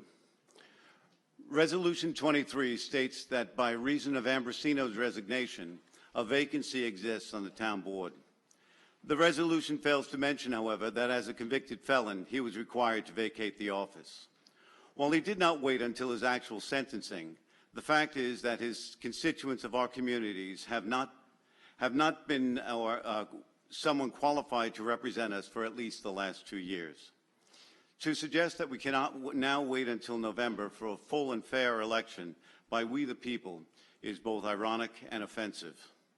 One compromise would be to hold a special election in conjunction with the June primary elections that are already scheduled and budgeted for. So there would not be the expenses which the board members claim are the reason for not holding such a special election. We the people want to make our voting decisions. It is also disappointing that we are once again going to see yet another example of the same old names and games being played out, demonstrating the nepotism, cronyism, and favoritism that has corrupted our town. During this most holy of weeks, the stain of this tainted seat and this tainted process will not be washed away today, but we the people will rise up in November to end this town's long nightmare. Resolution goes on to say that the temporary appointee is qualified to fill the vacancy. The record shows that he may be the least qualified person ever proposed to the board since the 6 council districts were set up. A review of his public statements and engagements suggests that his most significant public service has been being involved in Little League Baseball. Tommy Lasorda famously said, "There are those who make it happen, those who watch it happen, and those who wonder what happened." When it comes to stepping up to the major leagues as a town board member, the Republican candidate has at best been a disengaged spectator to our important public discourse most of his public life, his adult life. Unlike Teddy Roosevelt, he gets no credit for being in the public arena. The Republican candidate may have been a fine Little League leader, but for the major issues facing our town of Hempstead, he simply has not been in the hearing room, never mind at the microphone or in the middle of the debate. The Republican candidate has been missing with his inaction. The fact is there are hundreds of current and former elected officials within our town who have been fully scrutinized and gone through the election vetting process, from fire district members and elections, village mayors, state and federal elections. For the other board members to present us someone who has not even been the president of his neighborhood civic association is pathetic. I again implore you to consider the compromise special election in June and provide the transfer of power where it belongs, with the great arbiter, the ballot box. The vote of the vox populi is where the vote of the vox populi is heard. Thank you, Mr. Tweedy. Mr. Tweedy, before you step away, I have a couple questions for you. On April 11th, you stated that every single GOP councilman on the Town of Hempstead board was placed there before being elected. This is and this is a quote from your Facebook page. "This is exactly why I am running for the town council. We need to restore integrity to local government. Laura Gillen was the beginning of that restorative process. Elect me in November, and I'll help that process along." A day later, the supervisor described an appointment to the town board as disgraceful and un-American. You gave your comments today, and you quoted Tommy Lasorda. And I want to point to one point of that quote where you said, "Wonder what happened." Well, I wonder what happened when you gave that statement. You failed to tell the community, you failed to tell the town of Hempstead, and you failed to tell the people of the 2nd District that you, in fact, yourself was appointed to the Floral Park Village Board.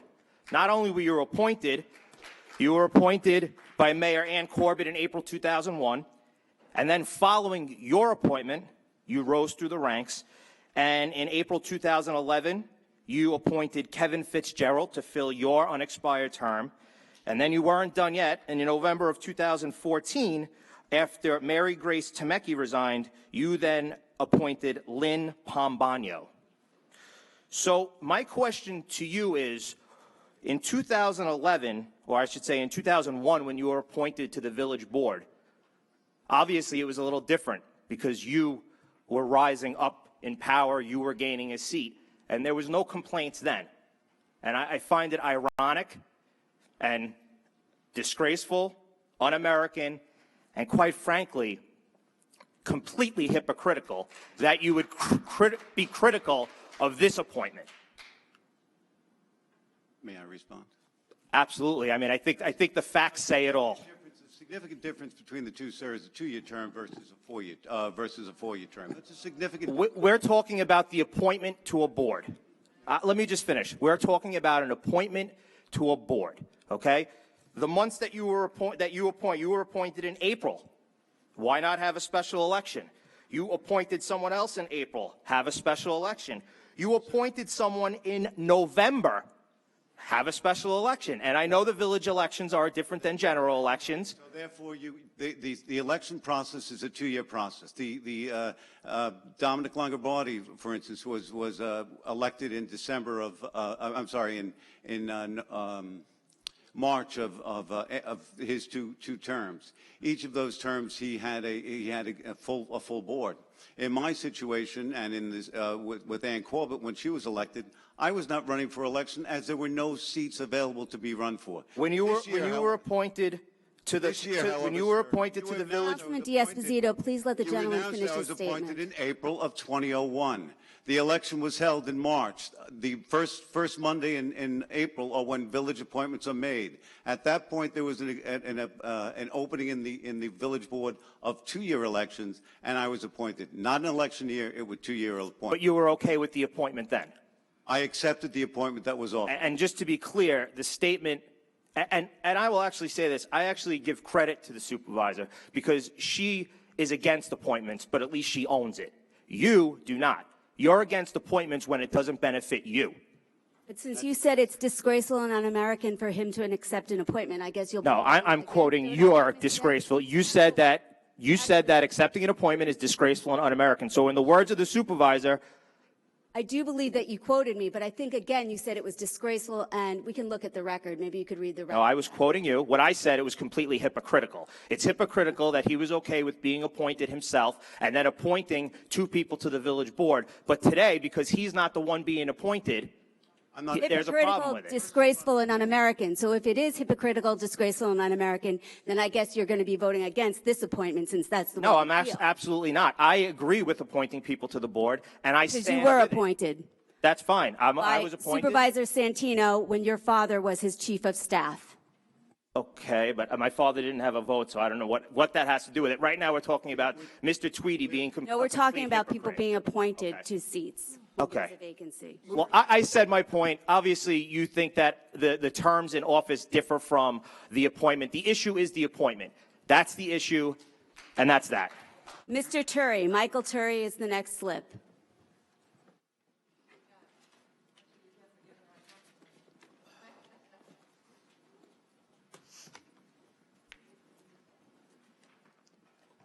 Hi there. Thank you very much, Madam Supervisor. If you just state your name and address for the record. 774 Addison Street in Woodmere. How many people sitting on this board were elected to their first election when they filled this office? 2. Show of hands, maybe? She's not on the town board. She's the town clerk, but 3 people sitting at the dais. Specifically, I was talking to the town board members. How many people, I understand, please let me. Okay, but I just wanted to straighten you out. And so you'll know how I got here in the first place. A lawsuit that went to the Supreme Court of the United States of America. That's how I got here, okay? Are you familiar with that? I am, yes. All right. It ended at-large council persons and created councilmatic districts. I am aware of it. Thank you very much. I got here. Okay. Otherwise, I probably would not be here, and neither would they. Okay. Well, is the potential incoming appointee in the room today? Is Mr. Muscarella here? We're asking the board to vote on someone, essentially giving them a job. Did they show up to it? I believe he's here. If he is approved by this board, he will be sworn in immediately. He will take a seat, and he will sit through public comment. But he didn't feel the need to sit through this public comment, to hear from people before he took an oath of office? I am confident he's either watching or listening right now. I'm less confident. Let me... Well, I have a little better knowledge than you do, so let's take it on 90% that he's either listening or watching. I appreciate that my time gets stopped for that.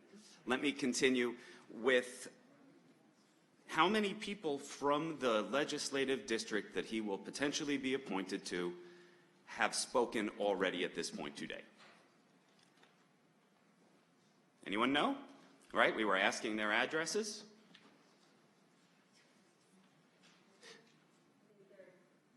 Two, and maybe you. Okay, I'm not in his district, so I couldn't speak to One, that per two. se. No, they weren't from the district, she told you. Mr. Phillips is from Elmont. But he's not in the district. Ms. Williams is from Elmont, and she said she was in Councilman Ambrosino's district. Mr. Tweedy is clearly within the district, and I don't know if you are, Mr. Turi. I am not. I am in Mr. D'Esposito's district. So 2 people have gone on the record, maybe 3, that will stand in the record about this potential appointment. We're talking about putting up American flags, and yet enfranchisement, what the American flag stands for, does not seem to be the course of action when you fill people to seats that they are about to be or wish to be elected to.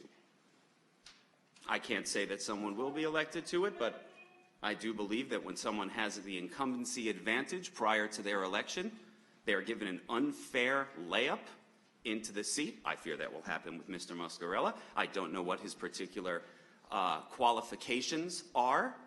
I believe he runs just what I've read, he runs an insurance company. He's a Little League coach. Those are good qualities. I don't know exactly how they make someone qualified to be a town board member. That being said, I'm going to end it there. The people have the right to choose who their representatives are. They don't necessarily want people telling them who they're going to be. Finally, I just want to ask a very quick, may I ask a question on additional item while I'm here? Number 18, about the North Lawrence and Inwood overlay.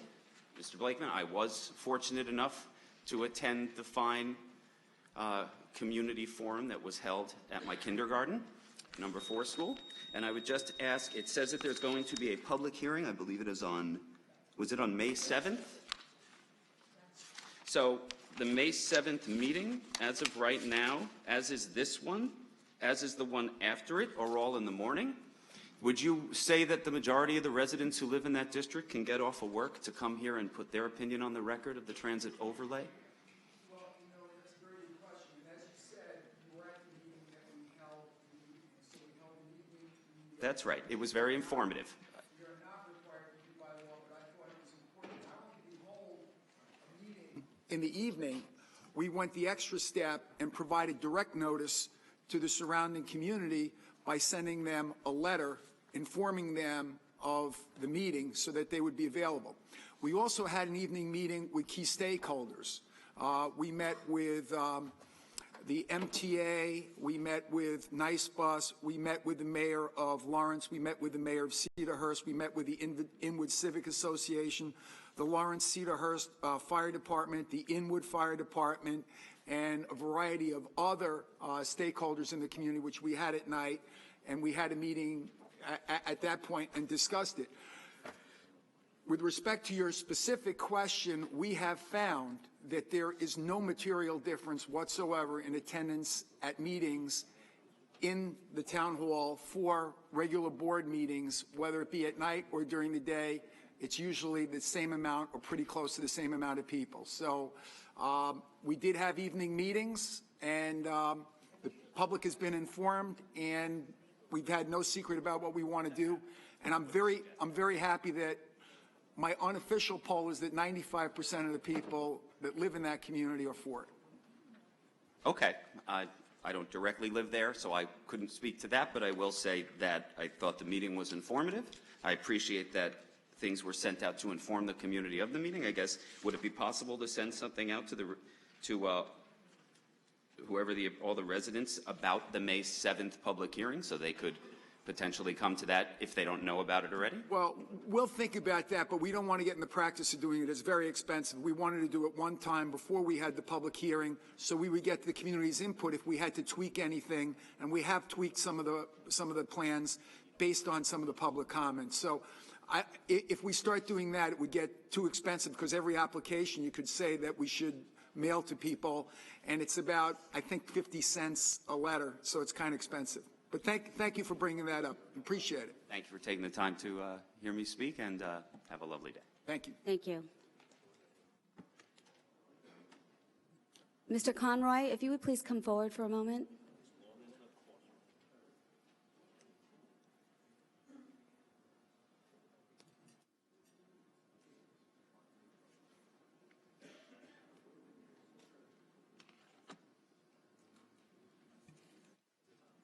Good afternoon, Mr. Conroy. I think we are in afternoon. Yes, we are. So I just have a couple of questions about some of the personnel actions that are in this agenda. And I just wanted to confirm with you that all of the personnel items that have been put forward by the Parks Department, you signed off that there's no funding. Is that correct? I did. Thank you. And I want to add that my responsibility is to determine if there are funds available, and it is limited to funds availability. There are no funds available for any of the personnel actions that are being taken by the Parks Department. Correct. Also, I brought with me my budget for you. Ms. Hanson, would you mind handing this to the Commissioner, please? Excuse me, Supervisor, if I just might interject. There are no funds directly in the Parks Department, but as you explained at the last meeting, at the end of the year, we settle up between various I didn't explain that. Maybe you explained that. I did not explain that. I didn't say you did. He did. No, he did. No, he did. You explained that it's normal operating procedure for most municipalities to settle up at the end of the year. We're looking at various departments. Some will have a surplus, some will have a slight deficit, and then we settle it up when we prepare the next budget, correct? Correct. I think it's very important So to it's note- not that we don't have the money, it just might not be in that particular place. And if there's a need that we didn't anticipate when we passed the budget, we shouldn't be paralyzed by that if there are sufficient funds in other lines that we can settle up with at the end of the year. Is that correct? Yes. And But is it fair to say, Mr. Conroy, that the reason you develop a budget is to project where you'd like to be and the amount of money you'd like to spend each year? And as individual homeowners, as individuals, and as a municipality, we should try to live within a budget, because you set a budget because that's your expectation of what you're supposed to be spending each year. a budget, Supervisor, in all due respect, is a projection. It's exactly what you just laid out. It is a projection, yes. It's a projection. But is it a projection? Do you make projections so you can just say, well, we don't really care about these numbers, we'll just No. spend and spend and spend, and it doesn't absolutely really not. matter? No.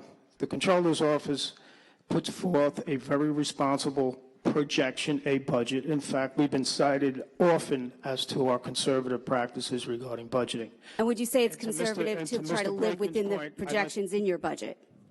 I'm sorry. Is it a conservative practice to try to live within the projections that are in a budget? Is that fiscally responsible? That is fiscally responsible based on how you laid out your projections. Things change during the course of the year. One thing is we don't know, I don't have it in front of me, how many retirements happened in the Parks Department. Mr. Well, Conroy, if you could pause for 1 minute. I think Mr. Salmon delved into this issue to determine whether there would be money available. Mr. Salmon, would you come forward and tell us why you signed off on this? Good afternoon, Supervisor, members of the board. I've been Director of Human Resources for 32 years. Each year, we have obviously approved personnel changes to the current budget at the time.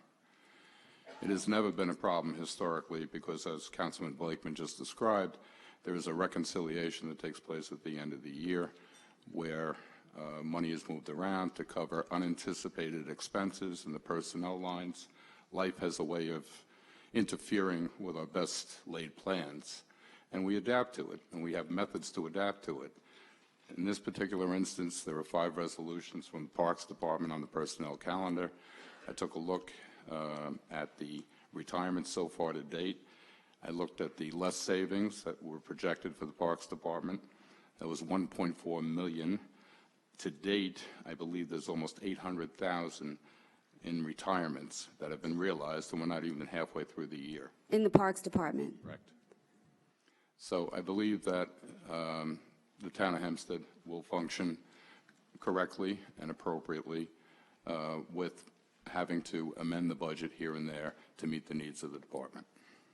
But under the concept of less savings, we're taking money out of the budget because people are retiring, but we're not supposed to be replacing those people. So I don't understand how you're saying because they're retirements, there's additional money in the budget, because we're not supposed to be spending that money under the theory of less savings. Many of these actions are less than the amount that we're realizing from the retirements. And as I had said, historically, there's an end-of-the-year reconciliation, and to my knowledge, it's never been a problem. Okay, so projections don't really matter, and we don't have to live within a budget. Let's just throw anything out there. With respect to the budget, Ms. Hanson, I think I gave it to her. Do you have the budget? Oh, yes. Mr. Conroy, could you please take a look at the budget? I've tried to flag the area for you to make it a little bit more convenient. Can you please tell me where in the budget, if anywhere, a second deputy commissioner in senior enrichment is budgeted for? I mean, this move was not discussed with my office. The paperwork came over on Thursday. Can you please tell me how there is funding to support this move of Ms. Puglisi from Councilman Blakeman's office to become a deputy commissioner in senior enrichment? Because based on the current employees, full-time payroll in senior enrichment is projected to be over budget by $3 million. And because of less savings, only 2.8 roughly is budgeted. So how can you say there's funding for this move? Before Mr. Conroy, I'm asking him a question. I'd like it answered. And I certainly respect your right to ask that question. I'm sure he'll answer. But beforehand, I'd just like to set the stage for what occurred. First of all, Debbie Puglisi has worked for me in excess of 2 years. She works more than 40-hour weeks. She probably works 50 to 60-hour weeks. She is the lowest paid chief of staff or executive assistant or whatever the title is for any member of the board. And basically, I discussed with her a raise, and I discussed with her additional duties, and she indicated to me that it was her lifelong dream to work with our senior citizens, and that she had an affinity towards working in senior enrichment. As a matter of fact, unfortunately, a close friend of hers that she took care of in the community, I think she was like 90 years old, passed away. Debbie was the primary caregiver. So this is something that she wanted to do, and I enthusiastically support it, although I'm going to be very disappointed and at a disadvantage not having her working for me, because she was outstanding in her work, especially constituent work, as Ms. Williams indicated. So she had this dream.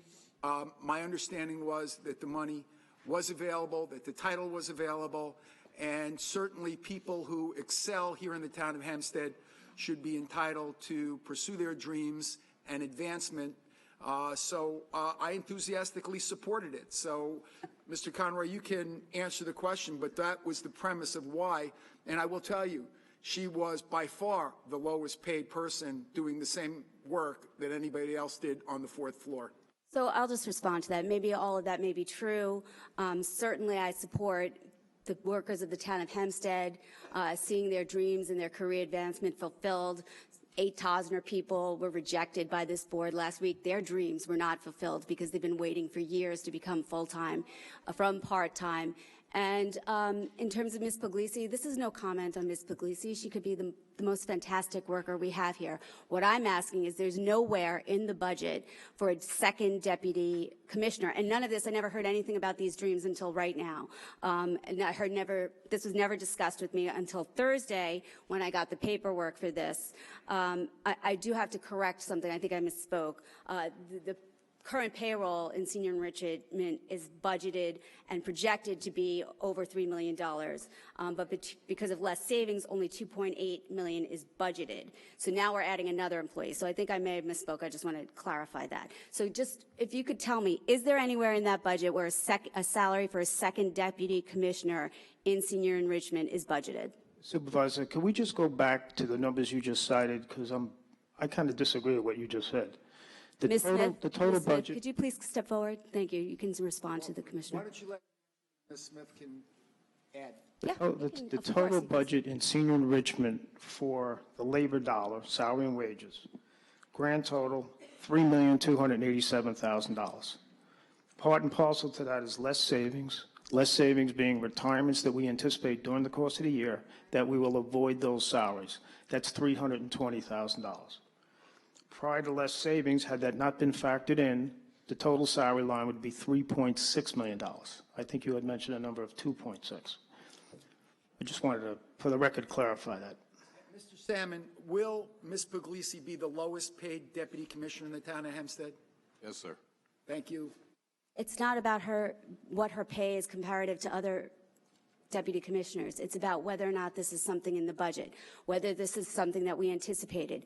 The commissioner of senior enrichment didn't say when we did the budgeting process, I need a second deputy commissioner. We're creating a position that's not budgeted for to fill Ms. Puglisi's dreams. I have no problem with her having her dreams fulfilled and moving over to senior enrichment, but we have to have the money for it, and there has to be a position available. Ms. Smith, can you speak to those numbers, please?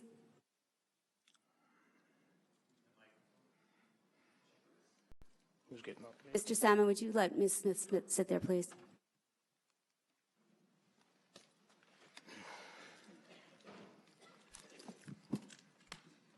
Good afternoon, members of the board. Please speak into the microphone, Ms. Smith.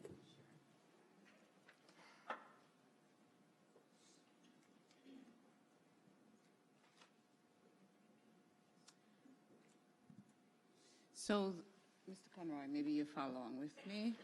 The adopted budget has a total budgeted payroll. Now, payroll has several components that are not fudgeable.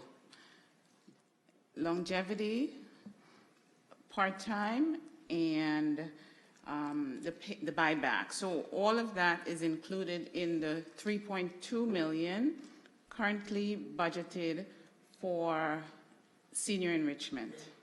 The line for full-time, which is where we are adjusting for less savings, because presumably it's the full-time folks that are expected to leave, that number was grossed in the budget at 3.17 with less savings, which was 330,000. The budgeted number, the new budgeted number is now 2.8 million. Looking at the folks who are on staff today, we will end the year at 3 million. So we are trending to be over budget, strictly on the full-time line. Now, if you take all of the payroll, no, we're not there yet. But if you look at the full-time, which is where the less savings adjustment must be made from, you will be over budget on the senior enrichment full-time line. Thank you, Ms. Smith. So, Ms. Smith, I have a question for you. You're the person responsible for preparing the supervisor's budget, is that correct? The supervisor doesn't have a different budget. There's only one budget. No, the supervisor has to propose a budget under town code. Correct, along with the controller's office. She will propose a budget, correct? In conjunction with our controller, we worked collaboratively with our controller and with every commissioner in the town of Hempstead to come up with the budget. Ms. Smith is your representative in that group, correct? Ms. Smith is my financial advisor. Okay, so let's not play games. She is, right? I'm a CPA, yes. There's no games. No, I'm not questioning your qualifications. I just want to know, you're the one Please don't that's call out Mr. responsible. Procacci. Sorry? You're the one that's responsible to bring it all together, to put forth the supervisor's budget. Not again, I work very closely with the controller's department, yes, to put that together. Okay. What's the Yes. question? Right. Yes. Okay. It's not a trick question. Okay. So basically, do you anticipate that based on what you've seen so far in the first 4+ months, that the supervisor will be proposing a tax increase, or will the supervisor be proposing a flat tax or a tax cut? Idea what the supervisor. We haven't even begun preparing our budget. Let me finish. If we're in danger, do you anticipate that at the end of the year, we'll have to, the supervisor will propose increasing taxes? Ms. Smith, I'm going to tell you not to answer that question. We're not going to make guesses of what we're going to do with the budget. Her lawyer. I'm sorry. She got up at the microphone. And she's talking about the numbers in the budget.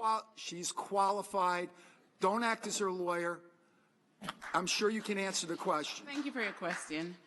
With the adjustment of $8.1 million that was made by the board, looking at payroll every week has become something that we are doing to make sure that the supervisor gets to what the board has restricted as the amount for payroll. That means that perhaps she has to cut back on some of the spending in order to get there. I don't think there's been any thought. To get where? To live with the less savings number that you put into the budget. To live with the $8.1 million that was adjusted to the amounts that total the full-time salary in October. Do you know who the rating agencies are? Are you familiar with the rating agencies? Are you speaking of Moody's and S&P? Yes, I am familiar. So their outlook was positive. Absolutely. Yeah. So is there any reason why you would disagree with them, or do you think we're going to have a positive outlook this year? Again, respectfully, you have to manage the budget, and part of what the supervisor is doing is managing. The budget doesn't just happen. There's nothing, excuse me, I'm sorry, I interrupted you. Finish. No. The supervisor can't just sign off, at least as the person who give her some guidance on financial matters. She can't continue to sign off on positions that were not budgeted and expect to be where the board would like her to be based on the adopted budget. Thank you, Ms. Smith. There's nothing right now that's alarming, correct? No, let's not say that. Other than the fact that, you know, the state wanted to take $4 million in aid away from the town. But other than that, there's nothing that's alarming. Is that correct? If we look at on a departmental basis, there are some departments because of significant payouts that are in trouble, frankly. Hopefully, spending restrictions and spending restraints in other areas will get us to where we should be for the town. Thank you. I just have a quick question, if I may. Mr. Conroy, obviously, you know your history. I have full faith in the work that you do. Ms. Smith, I don't know you that well. I know from your resume you've worked in other Democratic administrations. But just asking both of you in your years in practicing municipal finance and putting together municipal budgets, is an end-of-year reconciliation accepted practice? It is. Thank you. And can I make a few comments regarding what has been said here in the last few minutes? With regard to less savings, it's interesting that we bring that topic up now because I was going over the numbers with my staff this morning. Less savings in the budget was $8.2 million, which is a reduction in the salary line for what we anticipate to be retirements and/or those who leave service with the town of Hempstead. We are better than halfway home. We're more than $4 million in avoided salary, and that's only after the first quarter of the year. I think, and I argued vehemently during the budget process, that the appropriate thing to do is to factor in less savings because we know during the course of the year, and we have history in this regard, that we will have retirements, and the budget does not call for a partial budgeting of a position. It calls for the full year. So less savings is, in fact, the appropriate thing to do. So actually, Mr. Conroy, when you prepared the budget with us, we took less savings out. Correct. It was Mr. Mastro Marino who put less savings back in. And I agree with the position that he took, and again, I stand behind that, and the numbers will, in fact, prove out. In fact, in the prior budget, 2018's budget, we factored in $10 million for less savings. The actual number, and Supervisor, I have a meeting with you next week, it is $11 million. We did $1 million better than we had projected, and that's in line with conservative budgeting practices that we do. And that's because I was managing the budget, if that is in fact true. Thank you, Mr. Conroy. Thank you, Ms. Smith. I'd like to thank you for keeping a careful eye on payroll and trying to make us live within our budget. Thank you, Ms. Smith. Mr. Procacci?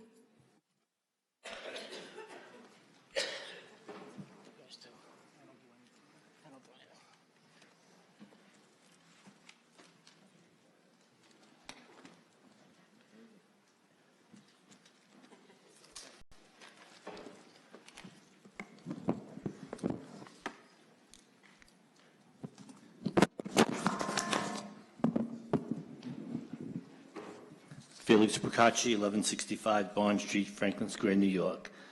Since we're talking about budgeted positions, Edward Ra and his wife were both given jobs to positions that didn't exist in the budget prior to their hire, and his wife actually 2 times when she got transferred to the Civil Service Department, that position did not exist.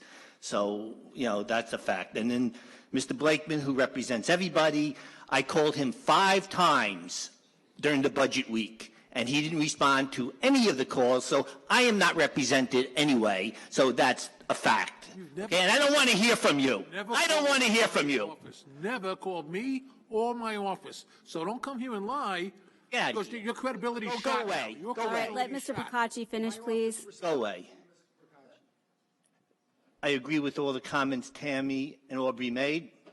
The cost of a special election would be prohibitive, especially in this case where there will be an election seat in November.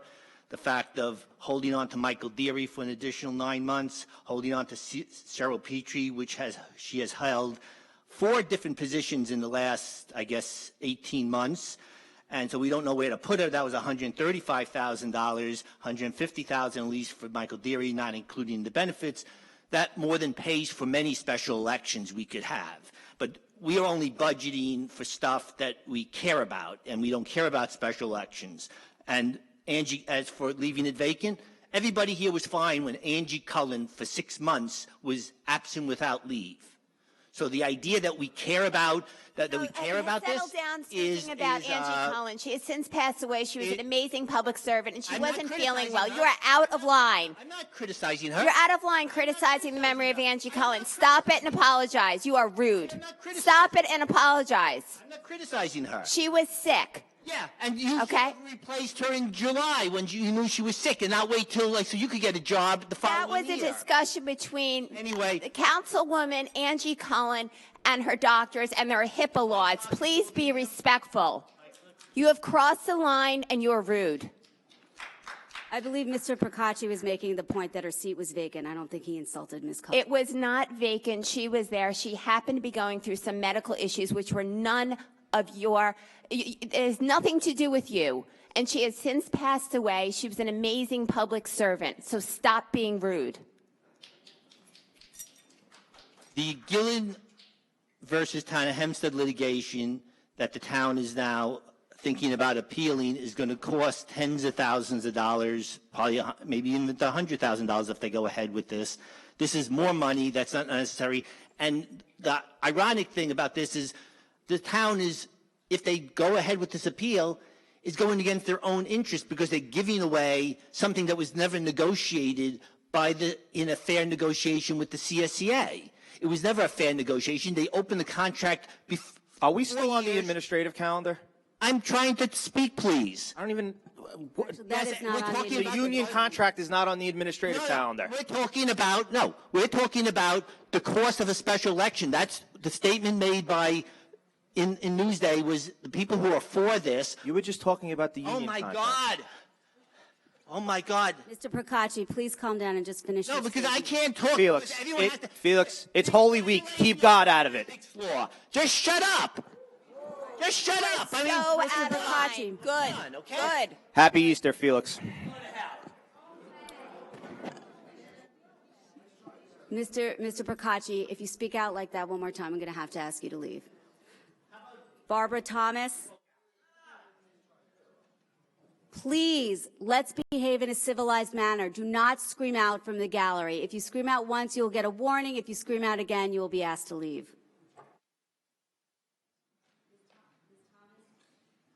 Excuse me, is this about the hiring of the assistant director?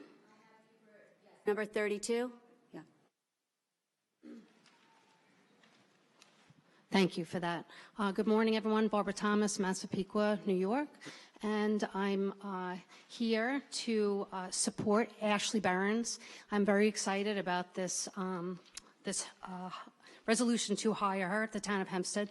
She has a proven record of success. She's awesome with people. She's awesome with animals. And she has a tremendous support system here on Long Island. And I support the resolution, and I thank you. She's awesome. Thank you, Ms. Thomas. Brett Murray.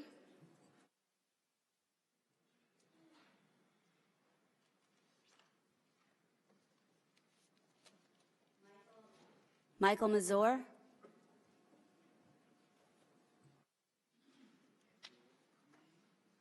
Mita Meriday.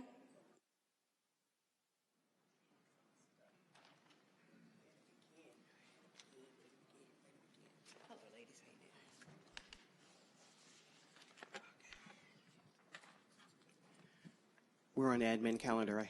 Okay. Yes, we're on admin. It's been a while. Yes, okay.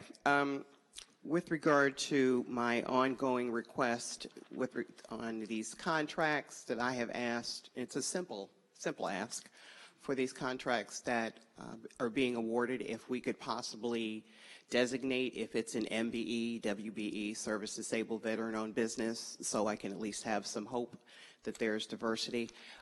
With regard to the procurement process overall, I had a question about number 28. I just wanted to get some details.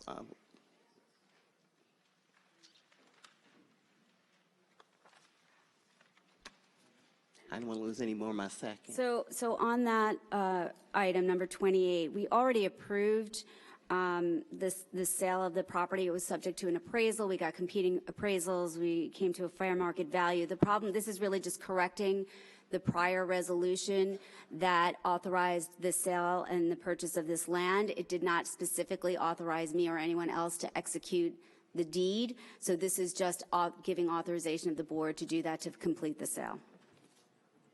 Okay, so the purchase and everything, the transaction has already occurred Yes. with regard to that? Okay, and so the funding for that is applied to what? I mean, is that considered a gain or? Do you have the recollection of what the price is for that parcel? Does anybody, Mr. Ra? It's about $55,000. For 32,000, wait, for 32,000? It's underwater property.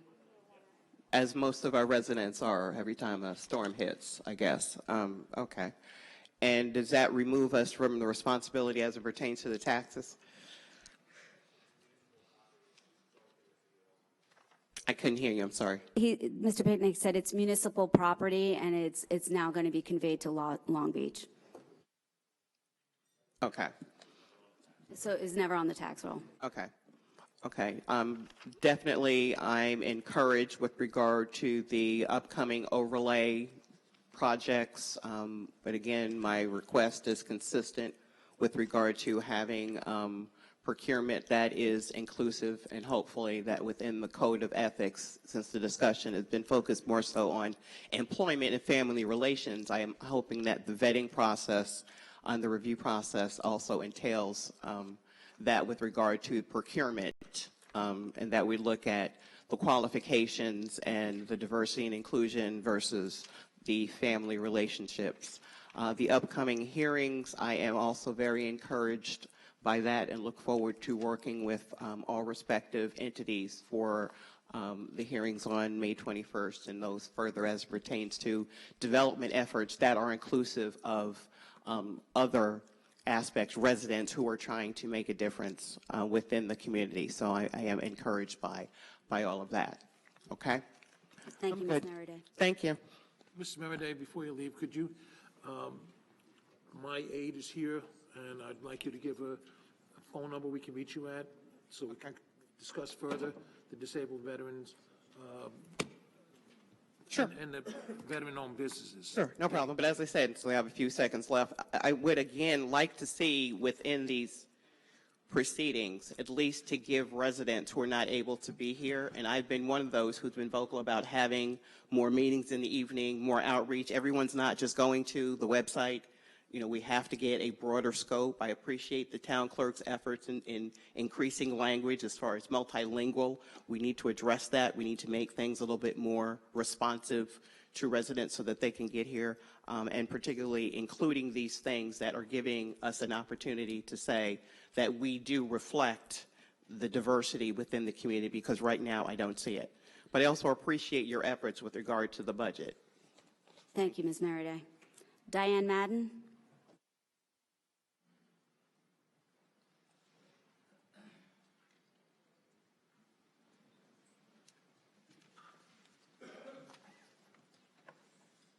Hi, good afternoon, Diane Madden.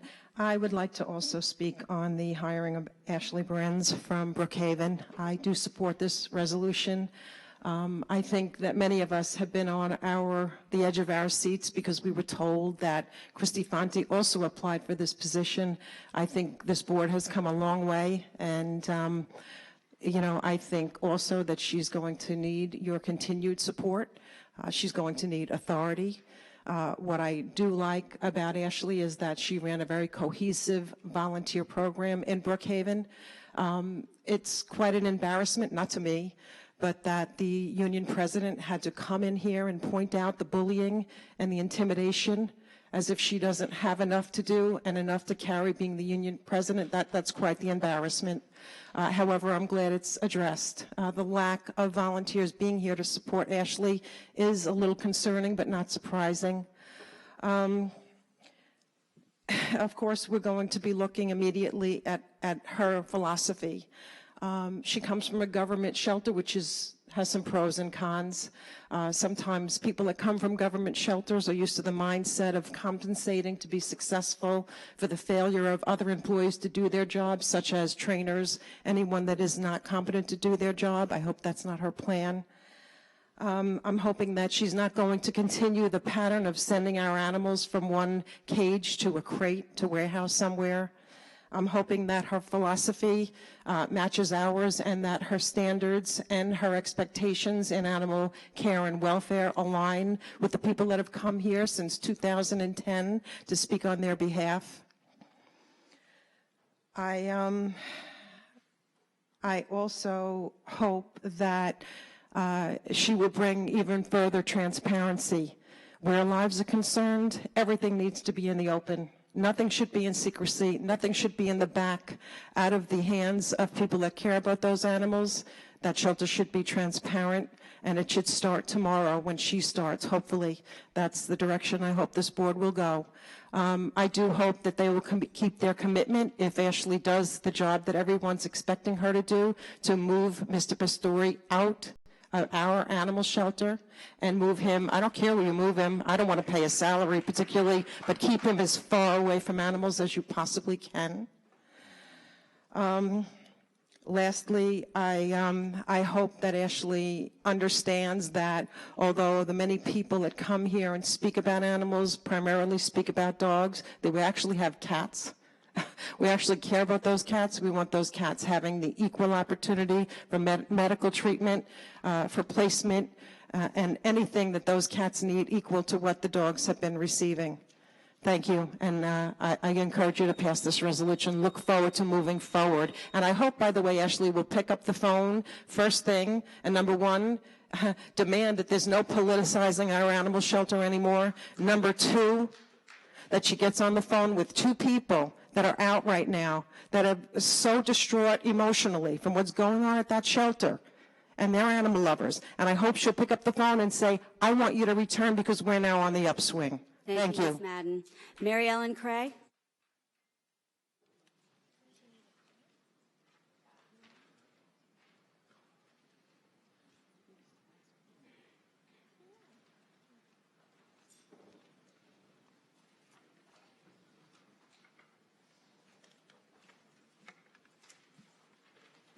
Mary Ellen Cray, 436 Locust Avenue, Uniondale.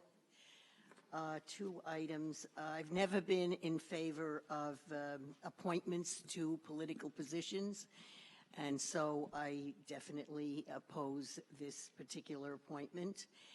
And I think that the suggestion of putting the special election or a special election with the primary would work very well and save funds. The other item is number 27, which is about the St. Michael's home, and we had been very much involved earlier in learning about that and are in favor of it. Thank you. Thank you, Ms. Cray. Ms. DeFina?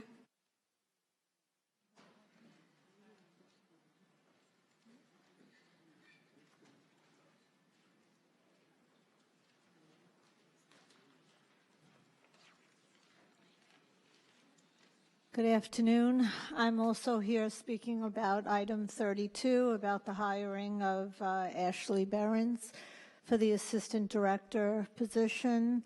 I do not know her. I'm just reading different comments about her and listening to what people know of her, and it sounds very promising.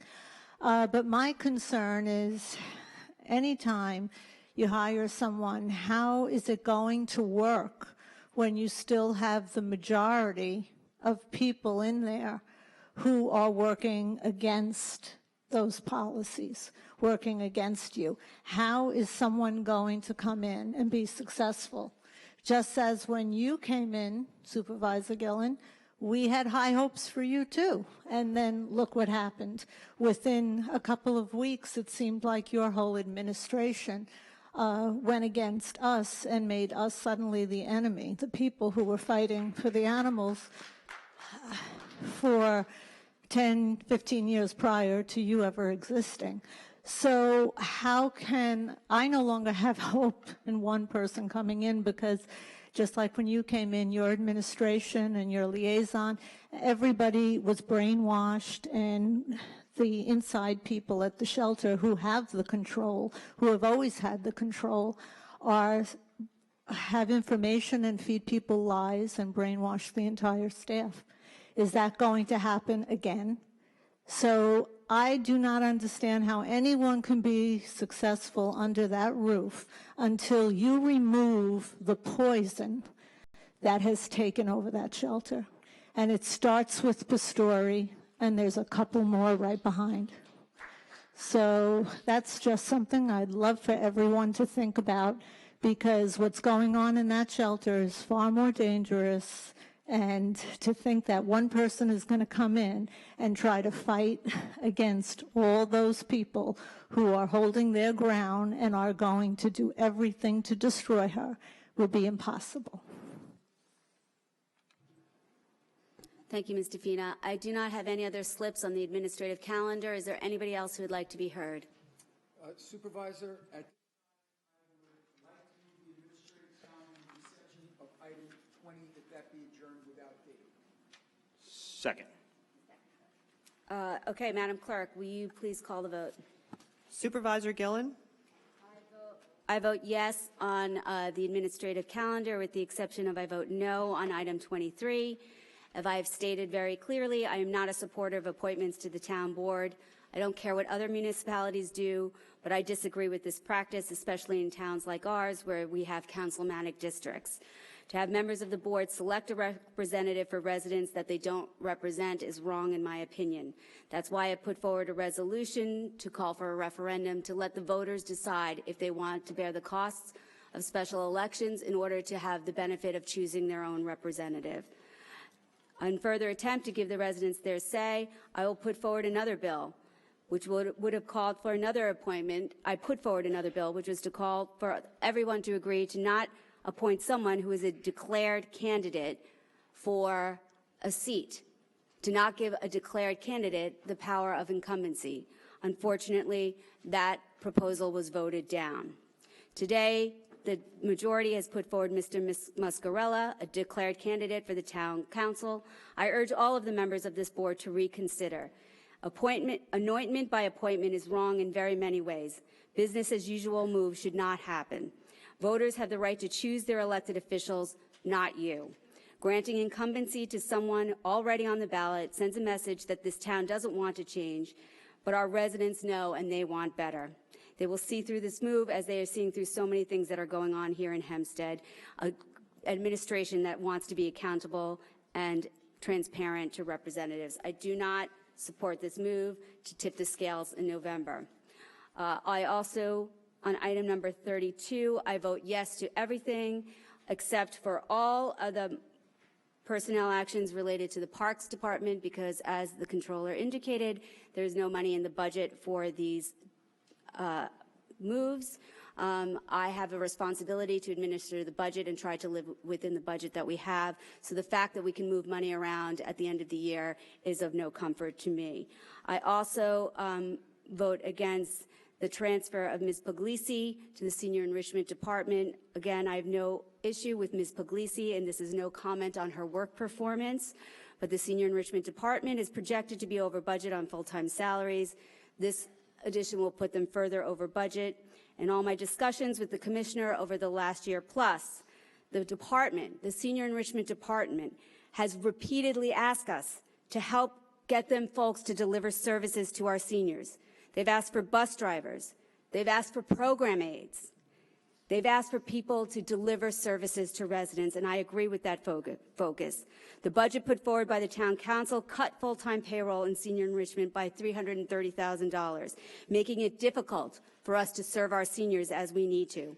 If money is going to be spent, and we're going to be moving money around after the fact, it should be spent on service delivery staff, not on an unbudgeted management position. So I vote no on that, and yes on everything else.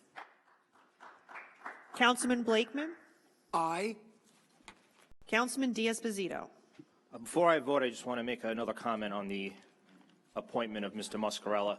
Much has been said recently by Supervisor Laura Gillen and Mr. Tweedy regarding the desirability of holding a special election to fill the vacant 2nd Council District seat. However, it is fair to ask the supervisor and Mr. Tweedy where they stood and what actions they took on the issue of appointments to vacant elective offices in the past. The following are just some appointments that we've seen in the recent future. Veronica Lurvy was appointed to the North Hempstead Town Board to the 4th Council's district seat in January of 2019, which was vacated by Anna Kaplan upon her election to the State Senate. Barbara Underwood was appointed Acting Attorney General on May 8, 2018, when Attorney General Eric Schneiderman resigned in disgrace. Rather than attack a political appointment, Supervisor Gillen posted congratulations to Underwood in tweets. Kirsten Gillibrand was appointed to the United States Senate by Governor Patterson in January of 2009 to fill the vacancy created when Hillary Clinton was appointed Secretary of State. Peter Zuckerman, North Hempstead Councilman for the 2nd District, was appointed to the North Hempstead Town Board in January of 2014. And like was said before, but I did leave a part out, Ms. Gillen's running mate, Tom Tweedy, was appointed to his first public office as a Floral Park trustee by former Mayor Ann Corbett in April 2001. And then as mayor, Mr. Tweedy not only appointed 2 members of the village board, as I stated earlier. One is Kevin Fitzgerald in April 2011. The second, Lynn Pombano, who was appointed in November of 2014. But there was a third to fill the trifecta, and that was Mr. Archie Chang in February of 2016, with an election, a village election, just a mere 1 month away in March. Quite hypocritical, Mr. Tweedy. I vote aye. I'd just like to point out I am not the governor of the state of New York, nor am I the supervisor of North Hempstead. I have no control over what the governor does or what the supervisor of North Hempstead does. As you have acknowledged, Mr. Diaz-Bazito, I have remained consistent in my position against appointing people to elected offices. Councilman Dunn? Aye. I guess. Councilwoman King Sweeney? Aye, and congratulations to Tom Muscarella and his beautiful wife, Rose. It's a pleasure to see you, and I look forward to serving with you on the town board and to continue to save the taxpayers of the town of Hempstead money with our tax cuts. Supervisor, I move that we adjourn the meeting and that we recess for 20 minutes so people can use the restroom, get some nutrition, and our new councilman can be sworn in. Second. Second. Madam Clerk? Supervisor Gillen? Aye. Councilman Blakeman? Councilman Diaz-Bazito? Aye. Councilman Dunn? Aye. Senior Councilwoman Gooseby? Oh, she's not here. Councilwoman King Sweeney? King Sweeney?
have everything for me? Are you good?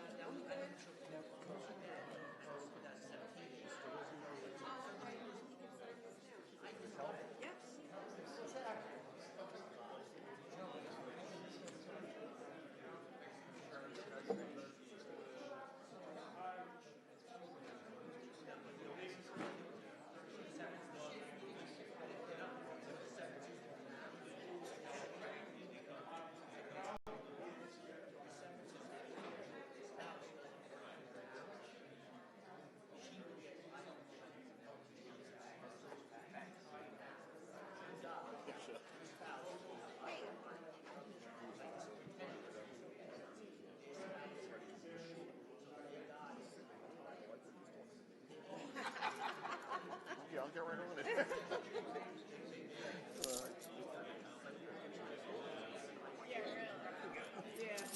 All right, you're on, okay? You're on. Thank you.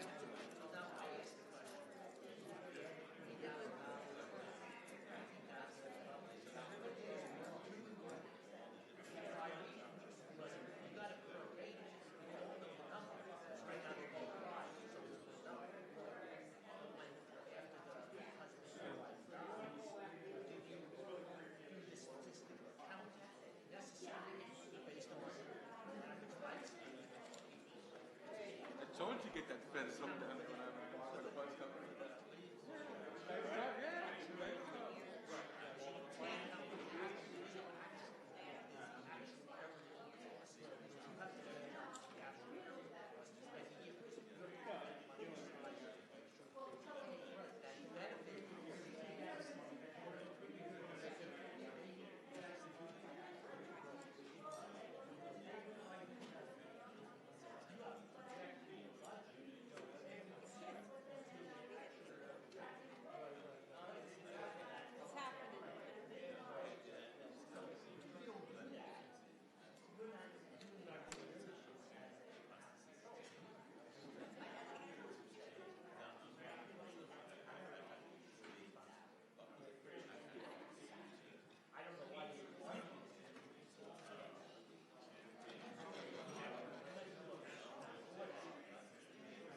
Okay, everyone, we're back on the record. Actually, we're not on the record, but we're back in session for public comment. The first slip I have is from Felix Procacci.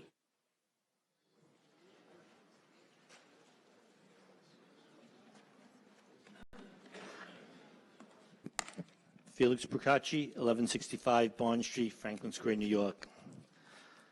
I'd like to point out with our new ethics law on page 14 on investigations, you know, if you violate any rule, it says that would be an ethics violation. And Mr. D'Esposito, Mr. Dunn, Aaron King-Sweeney, and Mr. Blakeman, by interrupting me, by not asking the supervisor's permission first, which is a rule in Robert Rules of Order, they violated our ethics law. So we didn't have to wait very long before the ethics law was violated. I pretty much guarantee you, if I made a complaint and showed the video to the ethics board as soon as they're appointed, that they're going to dismiss this out of hand. I welcome you to But make a complaint. you regularly, I do also. the town board regularly interrupts me and doesn't ask permission from the presiding officer, which is the rules That is of, not of an this. ethics violation. Stop it, Felix. Come on. According to the rules that No, you it's wrote. not according Okay. to the rules. Once again, you I don't interrupted know where you went me. to law school. You violated the rules again. But anyway. Also, another thing is we voted on Chapter 90s very often here. And Channel 4 News did a piece, and I actually got the paper from Nassau County Department of Health that we should not be doing Chapter 90s until the rats are eradicated from a building. So by us passing a Chapter 90 law before the exterminators have deemed that that place is rat-free, we're violating Nassau County Department of Health rules. I believe the commissioner, Commissioner, you're well aware of this requirement, and we're taking care of the rat situation. Is that correct, Commissioner?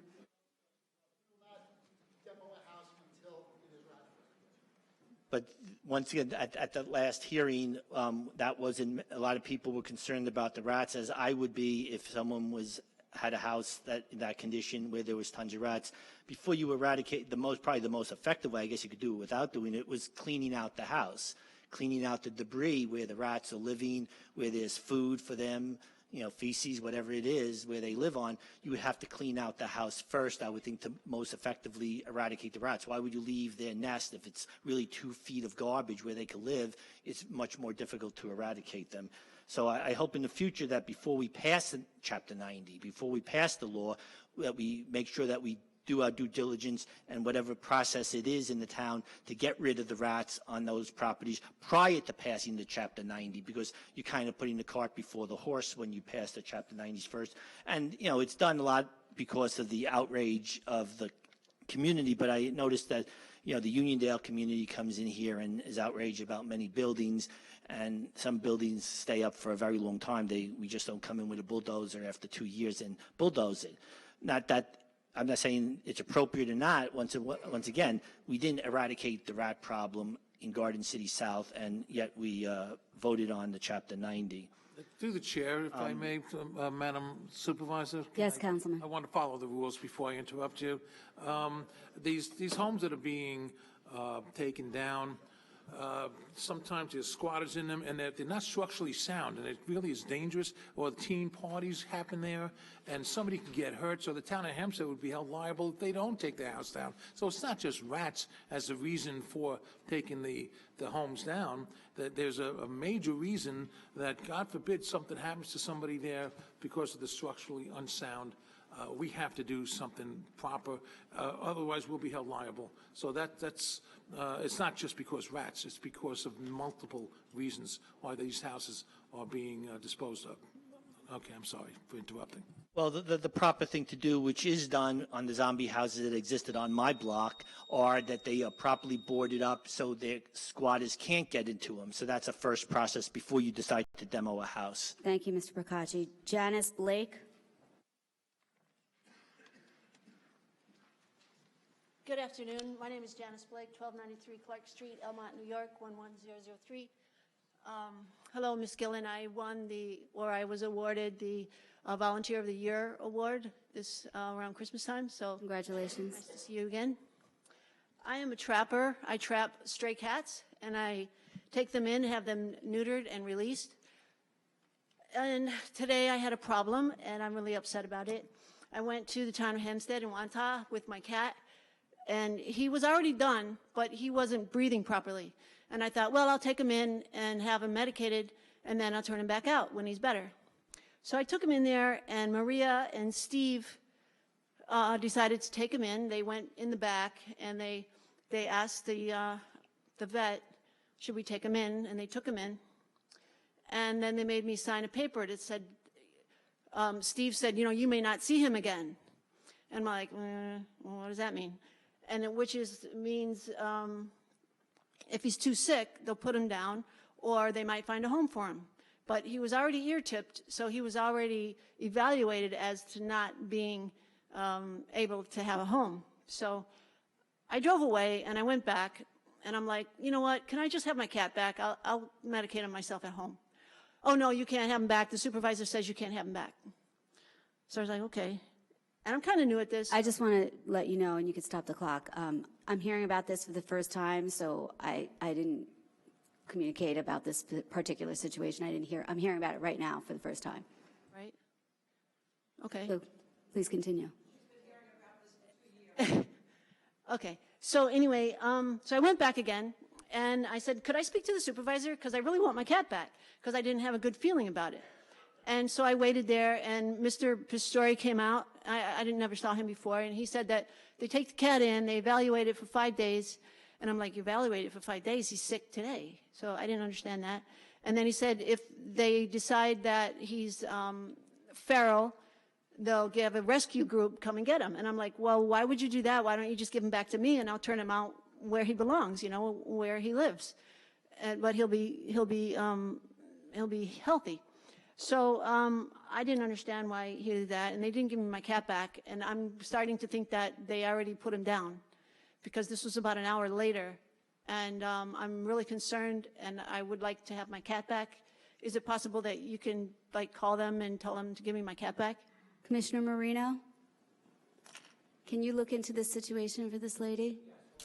If you would just speak with Commissioner Marino. Okay. If you would just give it to Commissioner Marino. Ma'am, I'm sorry. Where did you say you're from? I'm from Elmont. Elmont, thank you. If you would. Can I finish what I'm saying first? I didn't mean. Yeah, I'm not finished. Okay, so another thing is, as I said, I do TNR, and there's this place over by where I live. It's called Franklin Square Senior Center, and it's got a bunch of cats, and they're breeding. And I took some traps over there, and I put them down, and I trapped about 6 cats, maybe 7, 8. And I got them fixed, and I turned them back out, and I got a call from the guy, and he's like, we don't want you on our property. So I'm like, you know, you should be thanking me. So anyway, there's still cats down there running all around, breeding. They have like a breeding operation over there. And I just want to help get the cats done. So maybe you could say something to John, who works there, that allow me to do that. Thank you. Thank you for your dedication to our animal shelter. I appreciate it. And please speak with Mr. Marino, or you could speak with Mr. Lacaruba and give him the case number. Thank you. Quintina Tenney.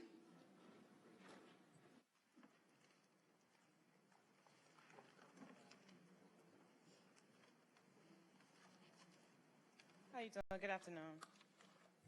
Good afternoon. If you would just state your name and address for the record, please.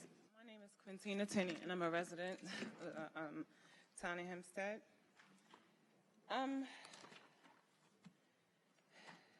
I want to say I don't know where to begin, but I do know where to begin. Freeport, Roosevelt, Hempstead. I know Freeport's not your district. Freeport, Roosevelt, and Hempstead. Housing. We are overcrowded and underfunded.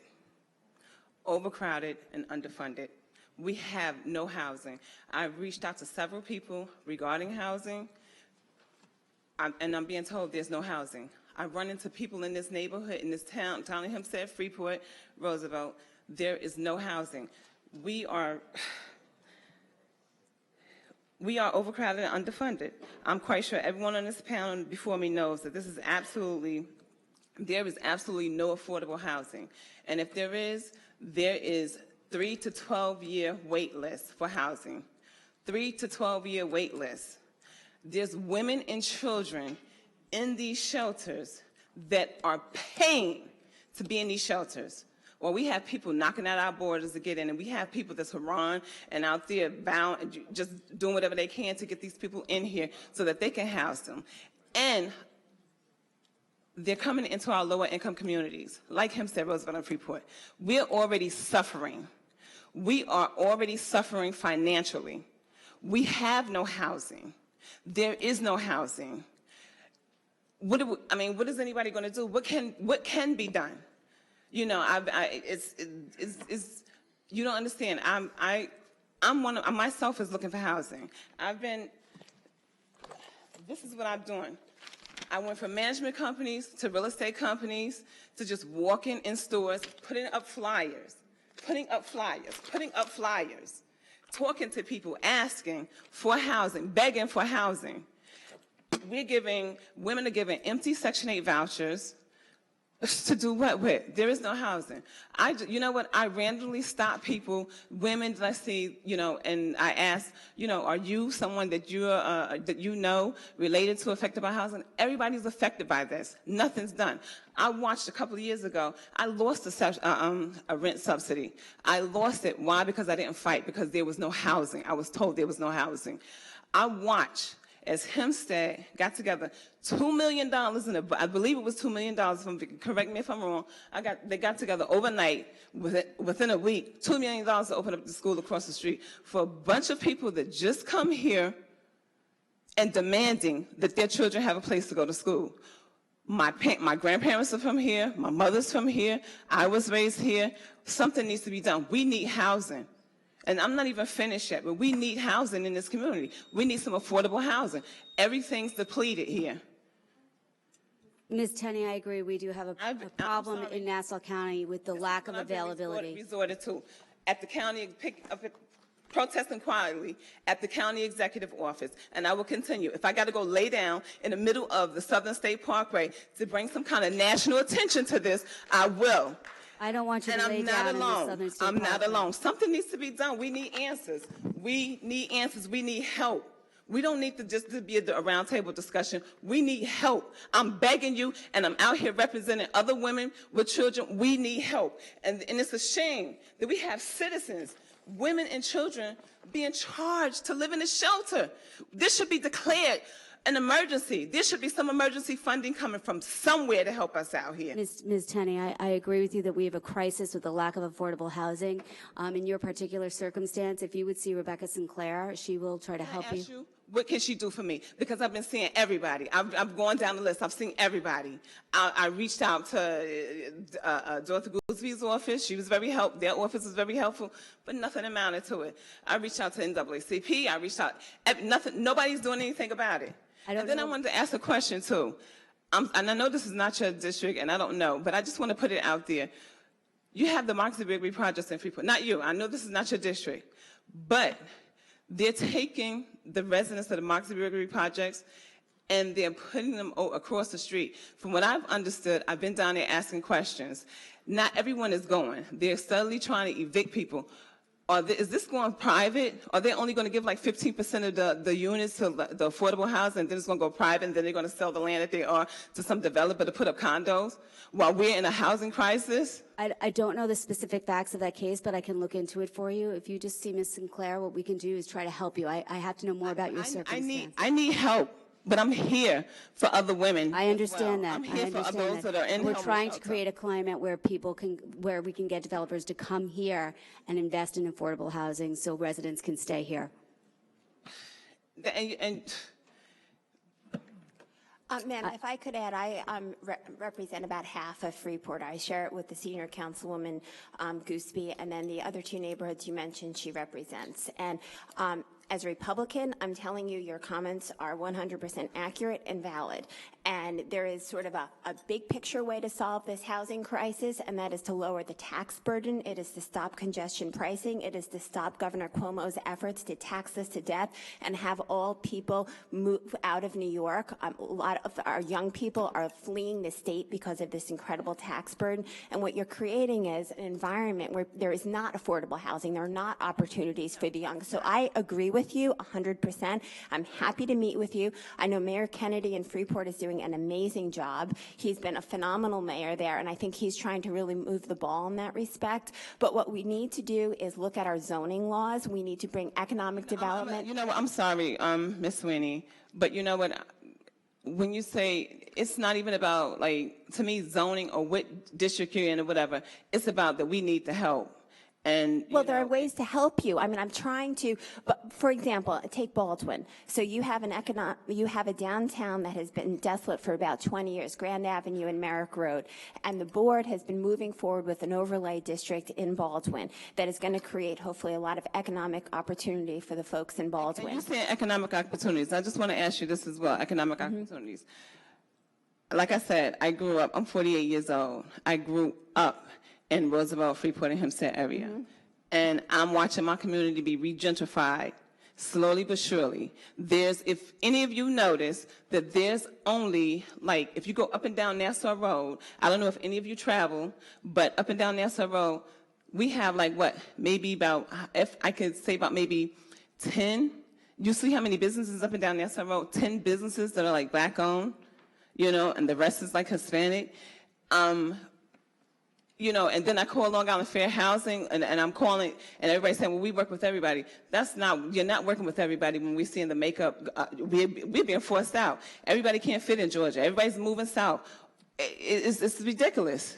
I know, but that's why we need to do things like we're doing in Baldwin with the overlay zone. You're going to have mixed-use development, and things like that do create opportunity. I mean, right now you have empty storefronts, right? So we're taking tangible actions to change that, to bring mixed-use development to downtown Baldwin. But in your specific situation, I am more than happy to meet with you to figure out if there's a way that we can help you specifically, but in a broader way. I genuinely believe we need to look fresh at our zoning code to see how we could help bring more affordable housing to the town of Hempstead. Housing, and also, I'm telling you, and it's been in my search, I've been discriminated against.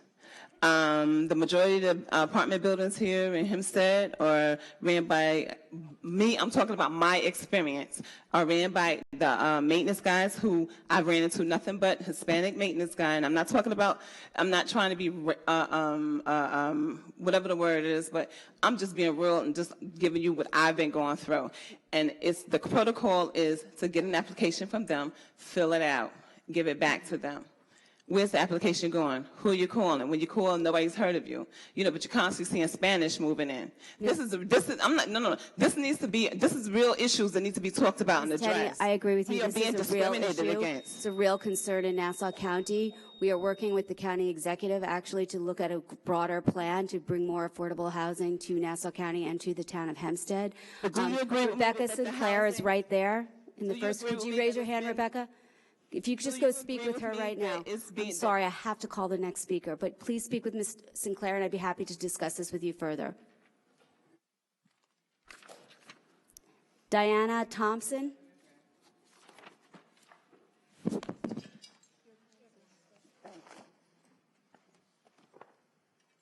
Ms. Thompson. Joyce Stowe.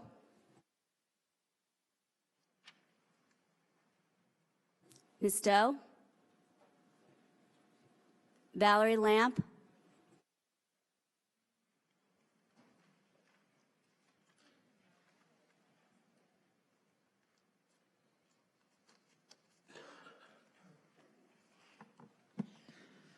Valerie Lamp Baldwin, welcome aboard. Councilman Muscarella, nice to have you. Hi. Actually, right off the bat, I'm going to ask you for a meeting. I'm not in your district, but I'm really good at rounding up votes. You can ask Supervisor Gillen. And I'd love to meet with you regarding animal issues and the animal shelter, because although that's not in your district, you will be voting on a lot of things regarding that. Thank you. Wasted time is worse than wasted money. So while we're on quotes, I want to just say this. I'm actually very hopeful. I'm grateful to the board for hiring and passing the hiring of Ashley Behrens, the new assistant director at the animal shelter. And I'm also, again, bright-eyed and bushy-tailed when it comes to this newly appointed councilman. I just want to point out to what's that guy's name? Tweedy? Mr. Tweedy, Mayor Tweedy. You know, I get tired of the hypocrisy, for lack of a better word, but you have the same side saying appointments are bad, and this guy comes up here as a potential candidate. I'm sure if it were him being appointed to this open seat, he wouldn't have a problem with it, as evidenced by the fact that he didn't have a problem being appointed to other positions in his past. But additionally, you know, here he is trying to say negative things about Councilman Muscarella with regards to his experience. And yet Supervisor Gillen had no prior political experience.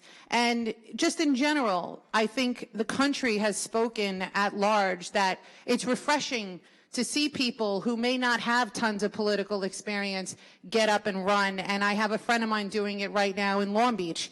And I think a lot of people are ready to embrace people without political experience and titles. On the flip side, when people talk about families and families in politics, I mean, that dates back to probably the first couple of presidents, right? The Adamses. Okay? I mean, and it's on both sides, the Rockefellers, the Roosevelts, the Clintons, the Bushes. Come on. I mean, I'm just so tired of the BS. So let's move past. I want to move forward. I'm so tired when I look back on all the wasted time we've spent fighting for the animal policies to be reinstated just so people could take pictures. We've wasted time trying to get these animals, volunteers reinstated for being suspended for a he said, she said thing. We have wasted tons of time fighting a ridiculous policy that requires now people to be escorted around to see animals behind bars. And it turns people off and they go to other shelters. We've lost rescues and and you can't cut me off because you just gave her 3 extra minutes in its entirety. So what's fair for one is fair for all. And all I'm trying to say is that I am so tired of fighting to get back to where we were almost 2 years ago when you came in, and now we're worse than ever. The entire reason the animal advocacy community got behind you, Supervisor Gillen, and rounded up votes and went to your rallies and went to your fundraisers, and I handled your social media, was because we believed that we were going to progress, and we have done nothing but regress, and it's worse now than ever. And I'm glad that you're on record saying that it's so much better now, because we know it's not, and we have proof, and you know I'm not lying. Thank you for your comments. James, don't I get the same extra time that the woman behind me just had? A homeless woman who was talking about a housing crisis? So it doesn't matter. So I'm a taxpayer, she's a taxpayer. That's not equal? I'm sorry? No, yeah, Felix didn't get it. You can get it now. Okay, so Felix didn't get it, so Sorry. let's split the difference. I should get at You least want a to go minute and a against half. the homeless woman who's talking about a housing crisis? I've seen you give extra time to other New people in the York. past as well. We can pull up many videos. Are you almost done with your comments, Ms. Lamb? Almost. I'll let you know when. I'll end with Just this. about. There's 203 days left until the next election. Let's go, everybody. Vote row B for better. Thank you. James Jacobs.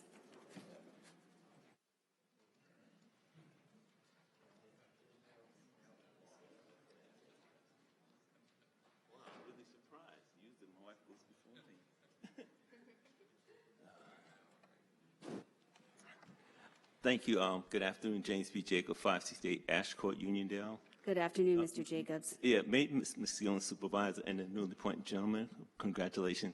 Maybe you can walk me through something, because I'm not, a learned person, but I like to know things. What areas Second District cover? What are the name areas that it covers? Mr. Muscarella, would you like to answer that? Southwell Park, Elmont, Garden City, Belrose Terrace. I said Garden City. Salisbury and parts of East Meadow, parts of West Hempstead, and parts of Franklin Square. So you don't cover parts of Uniondale?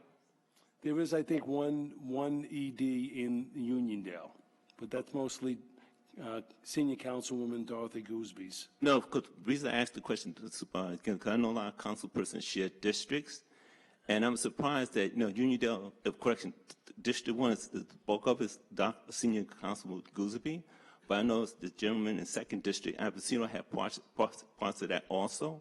And there lies my question, because back in the day when this council and the town passed a certain resolution about certain identities, certain identities north of Hempstead Turnpike, it was understanding with the person in that district that they will be fighting to keep us whole.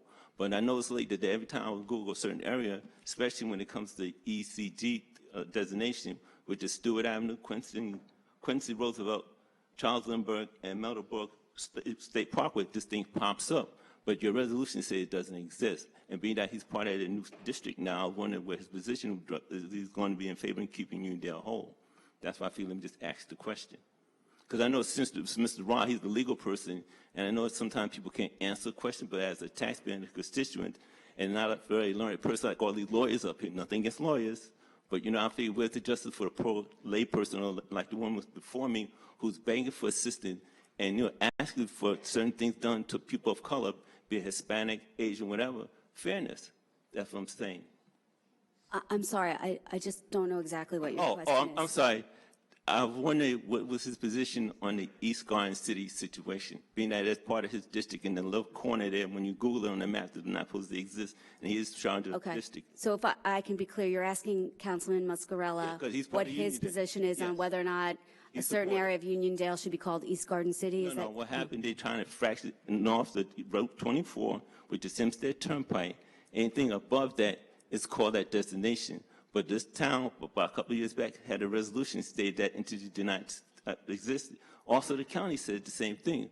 But evidently, when it comes to rule of law, either you don't apply it equally to all, or you disregard it. Unless it's been resolved or rescinded, then they should let the people know in Uniondale that they're not going to honor their resolution, if you understand where I'm coming from. Do you understand that question, Mr. Muscarella? But the gentleman right there whose father used to be in it, he'll bring him up to speed. I forgot your name, so I just... Anthony. Is the question about East Garden City and Uniondale? Yes, Mr. Raw. How you doing?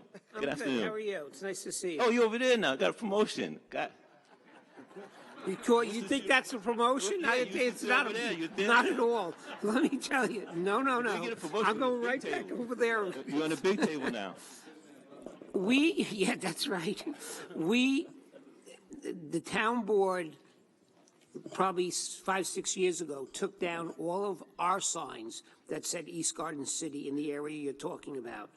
We cannot control people who make maps, and we can't control private industry and private enterprises that seek to use the term East Garden City.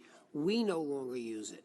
Mr. Aram, at this point of information, I found out that when I call these entities, that they state it's coming from the town, not the county. So evidently, somebody's not talking to each other. I mean, I'm just a lay person here. I can tell you that the town signs are down, but if you give me a location where you see, let me know and we'll look at that. Sir, are you referring?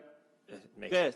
How you doing, sir? Good. How are you? Are you referring to the fire district signs? No. What I'm explaining about, if you go right now to your home website that says Town of Hempstead. Okay. And you blow it up in the corner right there by was Hempstead's to the north, Quentin Roosevelt is to the west.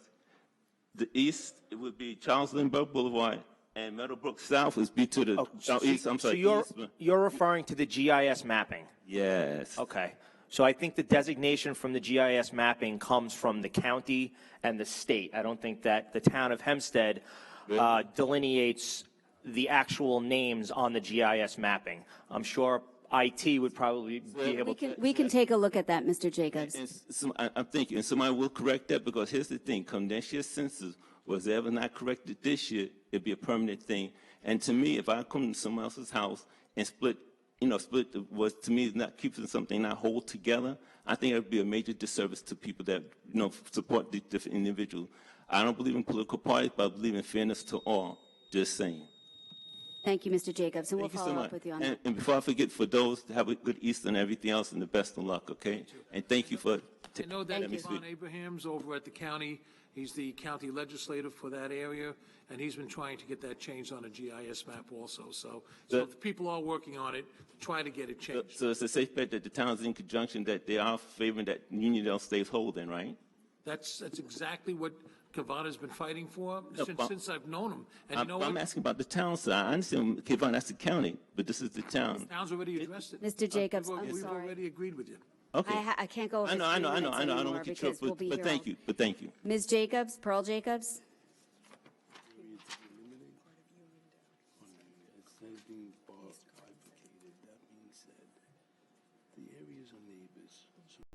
Well, Jacobs, President of Nelson Garden Civic Association. So just to reiterate with the young lady that just left regarding the homeless situation, you notice the fact that shelter homes are disproportionately, placed in Freeport, Uniondale, Roosevelt, Hempstead. It's just a plethora of shelter homes, and they are placed in those areas. They're not serving the homeless people well, and they're not serving the communities well. On a positive note, I would like to just let you know, Supervisor Gillen, that as you're aware that we have the Nostrum Garden Civic Association, we're spearheading a positive quality of life transformation in Uniondale. And I would like to inform you that collectively together, the community and the town, we have been working together, and we have made positive strides. Commissioner Toscano, he has been consistently responsive regarding our road issues, regarding cleanliness and sweeping. Buildings, John Lipinski, he's just on his A game, and he's doing a great job. Sanitation enforcement under our new commissioner, John Conroy, his leadership has been consistently improving, and the improvement is progressing. So we appreciate that as well. Regarding what my husband just spoke on regarding the East Garden City issue, I did speak with Legislator Abrahams. We've spoke consistently on that. And last week I spoke with Assemblywoman Taylor Raynor, and she's in the process of writing a letter to the Census Bureau. And the last time I was here, I did ask regarding a question as to, I can see my councilwoman is not here again, but... She actually was not feeling well. She wasn't feeling well yesterday. Oh, well, so I she wish went home ill her today. good health. But I did ask a question of her staff last time to please get back to me. We would like the community is asking, when will she be holding a community meeting in Uniondale? Because I know she has held a couple of meetings in Roosevelt, other communities, but she has yet to hold one Would in someone from the Uniondale. councilwoman's staff, would you speak with Ms. Jacobs? And I would like an Thank you. answer, please. I did not receive a response. I'm not going to email you. I'm asking you publicly, and I would like a response. And I know you have my emails. Thank you. Thank you. Thank you, Ms. Jacobs. Stuart Kroll?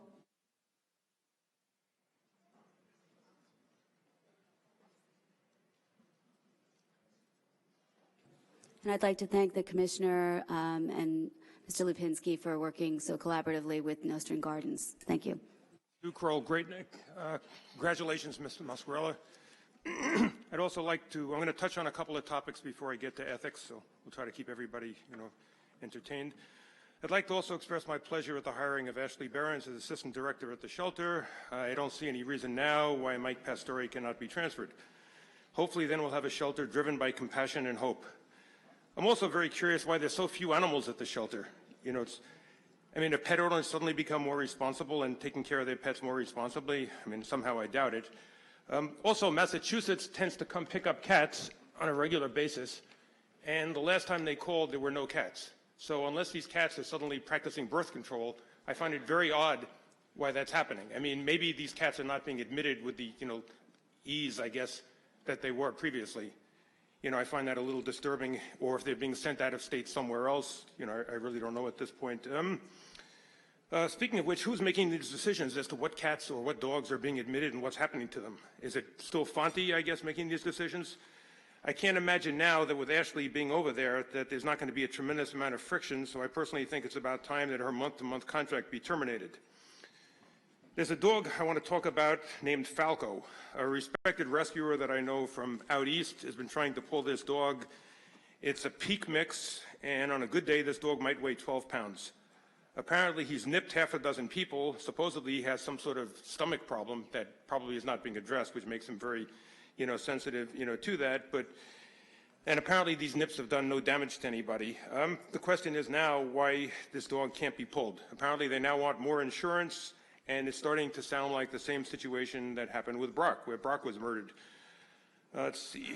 And I'm wondering if Pastore or Fonte somehow decided they don't want this dog to go out. Anyway, my last point pertains to the ethics law. Yes, it's wrong that nepotism and cronyism run rampant here in Hempstead. One person gets caught with their hand in the cookie jar, and then the party decides who's going to replace them. It's wrong on every level, but pales in comparison to some other wrongs. The people should be deciding issues, not party bosses of obviously questionable ethics themselves. Let's see, people should not be moved around from Long Beach or North Hempstead, wherever, just because they need a soft landing spot. Laura, and I disagree with a lot of the ethics things, to attempt to silence somebody is a clear attempt to override the Constitution, which guarantees free speech. That's a lot worse than anything else that's been going on. To put somebody under the type of pressure where they're in fear of losing their job is displaying a total lack of ethics and decency. To do this should be and may very well be a criminal offense. Even for a politician, to support, I find it incredibly hypocritical to support an ethics law while trying to threaten somebody into giving up their right to free speech is as patently absurd as the New York Island. Excuse me, are you alleging that I threatened somebody? No, I'm alleging that you tried to silence her into not speaking. How did I do that? Well, by the same memo that everybody else have and that I have sitting on my phone. A memo that I didn't write. I threatened someone with a memo I didn't write? Who wrote it? I don't know. I certainly. So how are you alleging I threatened somebody, Mr. Kroll? Please explain. I'm more than happy to explain. Go right ahead. According to the memo that I've read, and according to the people that I've spoken to in regard to the situation, you called there, I think on a couple of occasions, but at least once, in order to... It says that in the memo? That I called there? It says that you contacted them. Are you alleging that I called that law firm, Mr. Kroll? According to... No, you're making very serious. You're alleging that I might have committed a crime. So why don't you tell me specifically what your allegations are? If you're going to accuse me of a crime, you better have some allegations that you're ready to back up, Mr. Kroll. Would you like to see the email? I would like to hear your allegations. If you're going to accuse me of a crime. I'll tell you what, I'll read it to you if you like.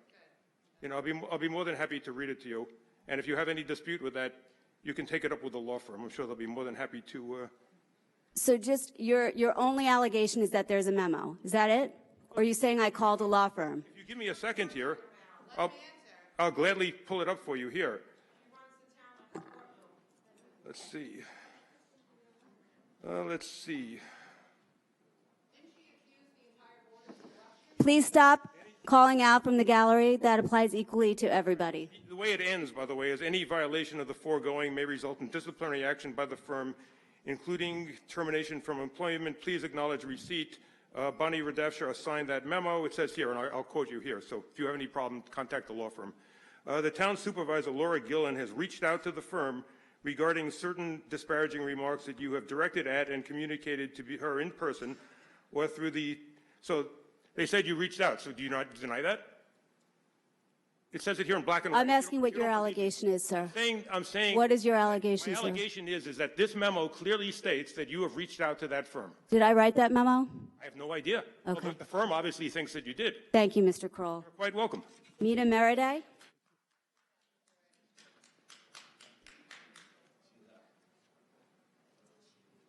M. Funderburg?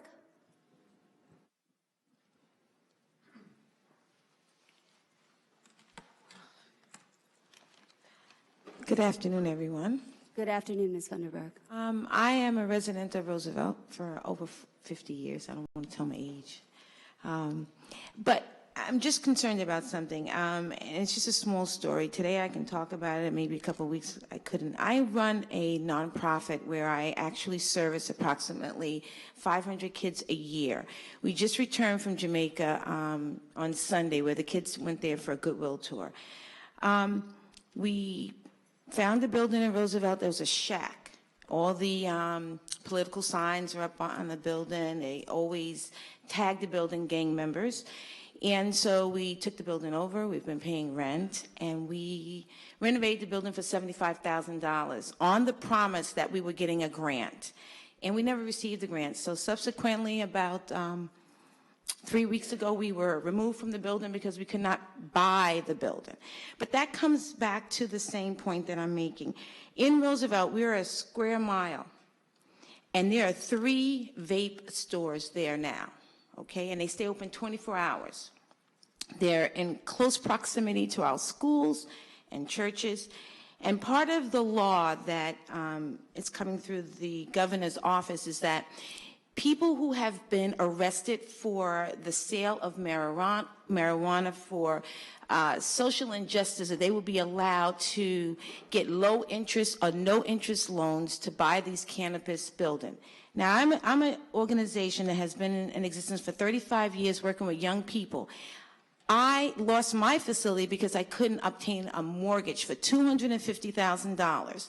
But yet and still, had I been, or if I were a drug dealer, I would be able to get a low interest loan to open up a cannabis house.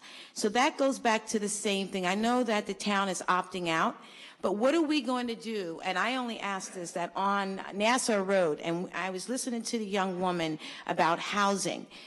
We are only a small community, and we suffer greatly because of the urban issues that many communities here on Long Island do not suffer from. The just quality of life is not there. Our Nassau Road should not house 2 vape facilities that's open 24 hours a day. We need housing, but we have a lot of homes there that are boarded up that could be turned into affordable housing for individuals. But we should not bear the burden of all the people that come into this country looking for a place to live. It should be housing affordable for those, but every community should bear the burden. And when we talk about these vape centers, I'm only upset because I look at it that social representation should not be based on giving out loans to drug dealers. I mean, whatever happened to 40 acres and a mule? I would be happy with 40 acres. But to say that we're going to give them these low-interest loans to come into our community is definitely going to disproportionately affect minority communities. Can I just ask you a quick question? And this is not political, this is a sincere question. What you're talking about with the low interest loans for those that are arrested for selling marijuana, is that something new? Is that in like the last budget, or is that something that's been going on for? As a matter of fact, I've had the opportunity to, and thank you guys for that, because we had the meetings here, right, and they talked about the governor's law. And if you read through, and that was brought up in that meeting as well. So this is nothing that I'm just coming up. No, and so in that law, as social reparations for the social injustice that we have suffered as minorities, blacks, no longer the 40 acres and a mule, they will offer low interest or no interest loans to those who have been arrested for marijuana sales, an opportunity to open up cannabis facilities, okay, to sell dispensaries. Weed, and to me, I just think here, and I always go back to the same thing. I'm law-abiding, and I've been servicing kids for the last 30 years. People know the kind of work that I do. I can't get a loan. So how do we make it easy for others to come in and get these loans, and they're going to set up shop on Nassau Road, okay? And I only say that because we're a small community. To have 3 vape shops, and the reason why we have 3 already is because they know what's coming down the pipe. Even though I know we have opted out, the train has left the station, okay?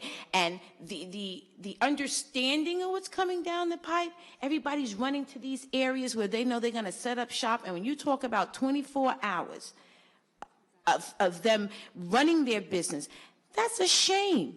And I know we can't have this going. I mean, and in Roosevelt, so I'm just asking, what are you guys, as a board, now that you've opted out or going to opt out, what are you going to do for communities such as ours that we are already, inundated with? I don't mean to cut you off, but I know I asked the question. So I think that with regards to marijuana, we all agree in a bipartisan fashion that it's a work in progress.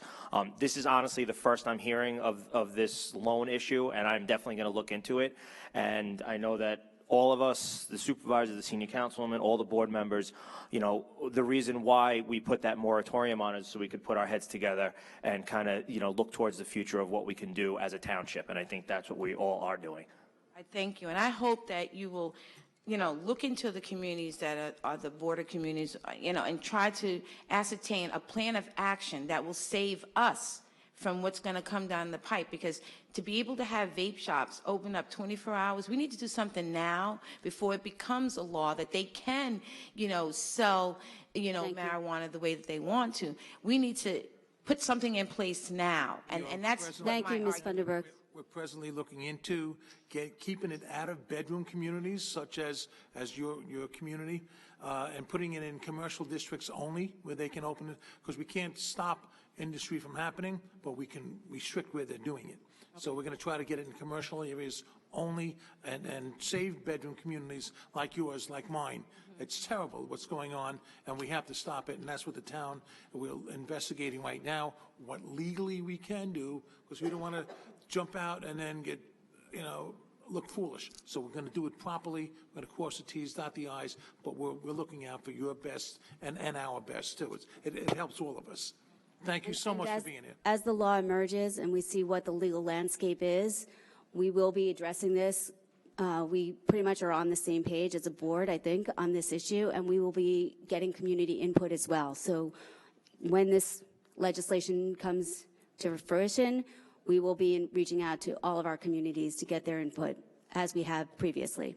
Thank you. Thank you. If I could just add to it and applaud Supervisor Saladino in the town of Oyster Bay with the announcement that he made in Oyster Bay about limiting vape shops in their locations. And I urge us in the town of Hempstead to move quickly with similar legislation. We need to do it quickly, and we really need to follow Mayor Giuliani's approach when he closed all those atrocious porn shops in Times Square. We can't let the details of the law, in a sense, hold us back. We need to fight these vape shops. As far as I'm concerned, every single one of them should be shut down tomorrow, and we shouldn't be afraid of it. We shouldn't be, what if we're challenging court about this? We need to move forward and have the guts that Giuliani showed. And look at Times Square now. We are turning our neighborhoods over to these vape shops. Every single one of them should be out of business. So thank you for your comments. Thank you. Mary Ellen Cray.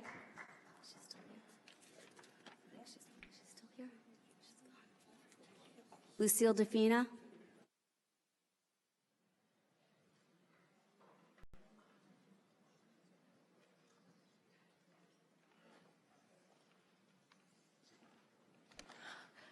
I'd like to talk about the woman who came up here about the feral cat, because that is an issue that I've been talking about for years and years.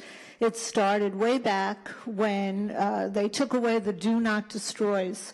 People always, when they bought animals, they had the right to take back the animal before the shelter euthanized it. And as soon as that was taken away, that was the first nail in their coffin. And it has not affected maybe the dogs as much, because people tend to really care about the dogs, and the dogs get a lot of publicity.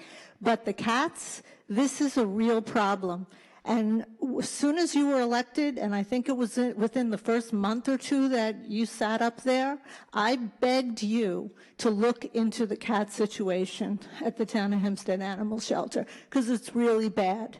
You have a veterinarian who everyone knows, and it's not just rumor.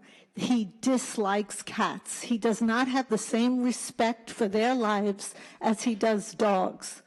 And then you have Pastori, who is as cold as ice and does not care for any animal and thinks of them as inventory and stock. So that combination is deadly. But the fact that when you first came on, I told you to look at your records, look at your numbers. The euthanasia on cats was through the roof. And that number has not really improved at all. Commissioner, do we have stats on euthanasia of cats that we could possibly obtain? I've already obtained them. Trust me. Thank you, 2018 was still as bad as 17 and 16. And 2019, there was a shift. And I told you about it.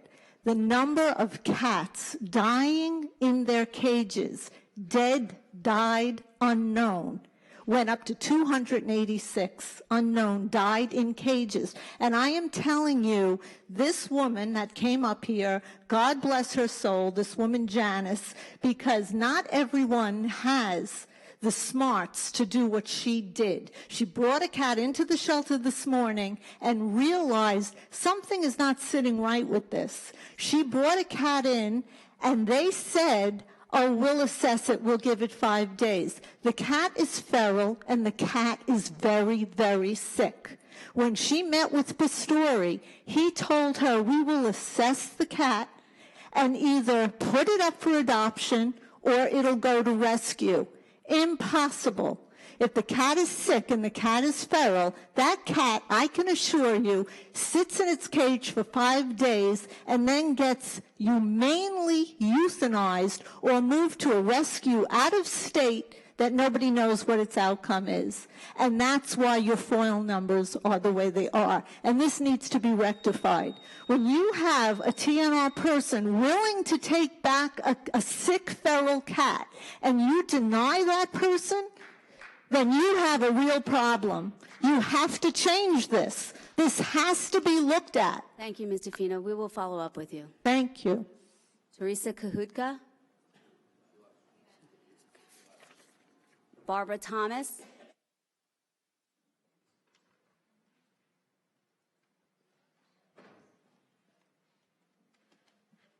Barbara Thomas, Massapequa.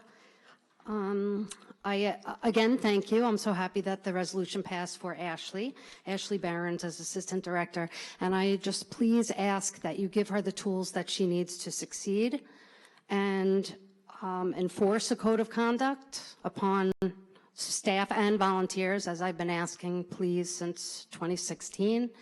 And the last thing, I just have a question, and I see that you passed a new code of conduct, a new code of ethics today, code of conduct. And I'm just wondering if the town has finally acknowledged the fact that volunteers at the Town of Hempstead Animal Shelter are your representatives.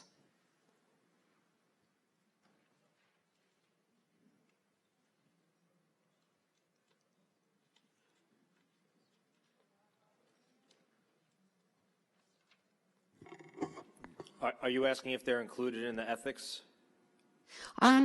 Well, specifically, I know you have for the whole town now the code of ethics, code of conduct, but I'm wondering if I saw employees and officials listed there, and of course there's nothing in regards to volunteers, but I'm just wondering, since some of the volunteers who do violate the code of conduct at the Town of Hempstead, I'm just wondering if the town is finally recognizing that they represent you because they're making their comments for you. Mr. Ra, would the volunteers be embraced by the code of ethics as it's written? The volunteers have their own code. They're not employees, so they have their own code of ethics that they sign when they become volunteers. Mm-hmm. I did that at one point. Is it going to be enforced finally?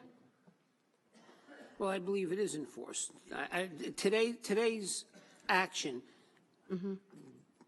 I don't believe has anything to do with your question. You're asking, does the town board recognize that they are representatives of the town? And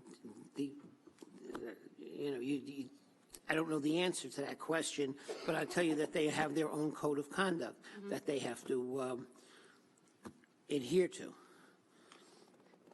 Can that be sorted out at some point? Because they do act, or they present themselves as acting as your representatives when they go to speak in front of other officials, when they say horrible things on the internet, things like that. I see volunteers as your representatives because there's nothing wrong with a volunteer going out and saying I'm a volunteer at the animal shelter for the town of Hempstead. There's no legal issue there. Right, I agree. But how about when they're presenting themselves as your representative, giving numbers that might not be true, giving out information that is confidential? And if there were a complaint about a specific volunteer, we would then look at that. Yeah. I don't know.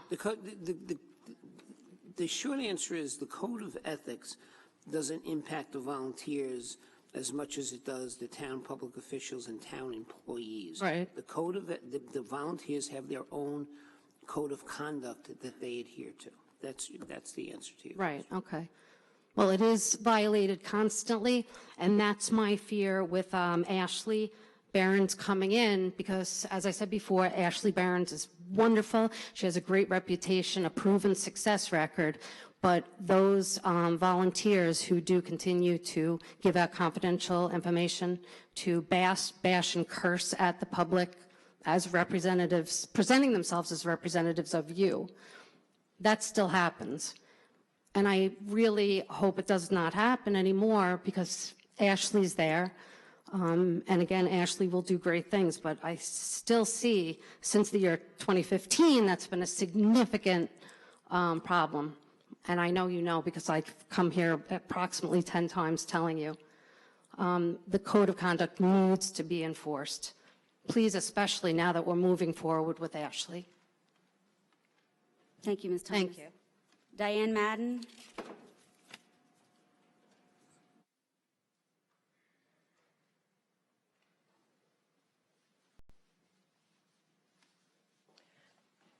Diane Madden. I would like to make a comment about what happened with the cat. And basically, it is the Pastori, the public versus government philosophy, which he took over in 14, and that's how it's been ever since. They don't embrace the public unless, of course, they need to beg for peanut butter. I apologize. I meant to congratulate you first, Councilwoman. And you know what? Look, if you have a good working conscience, you're in, and we're happy to be working together. Look forward to it. Ashley Brenz, congratulations to her. I hope it's a new day.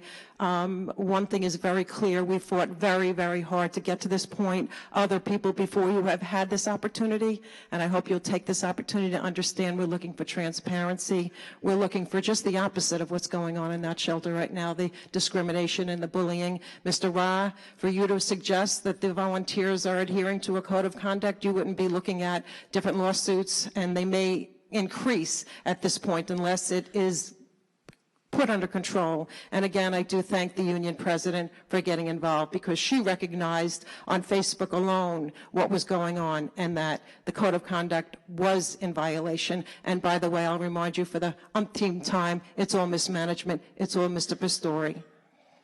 I'd like to also congratulate Debbie Puglisi. I don't think there could be a better person, a kinder person, a more emotionally connected person to work with our seniors. I just hope she continues to foster cats when she moves to this new position. She was one of the first ones in that department to step up, and I hope she continues doing that good work. The investigation, Mr. I know we spoke off record. You had mentioned, and correct me if I'm wrong, that the investigation of Ms. Fonte continues. What I'm concerned about is no one has asked for the additional information at this point. What also troubles me is that Ms. Fonte is still there, out of contract. I went to the shelter a number of times to take a look at the play groups. That 10,000 precious grant dollars were used to teach the staff and volunteers. What I'm seeing, first of all, I'm not seeing hardly any play groups of these dogs. What was promised that every single dog would be in a play group for 30 minutes a day. I've only seen the same dogs. No dogs have been put into the play group additionally. I understand, and from a factual standpoint, Ms. Fonte has caused bloodbaths when she puts dogs into play groups. I want to know, when are they hiring a new trainer? Could you stop the clock, please? Commissioner?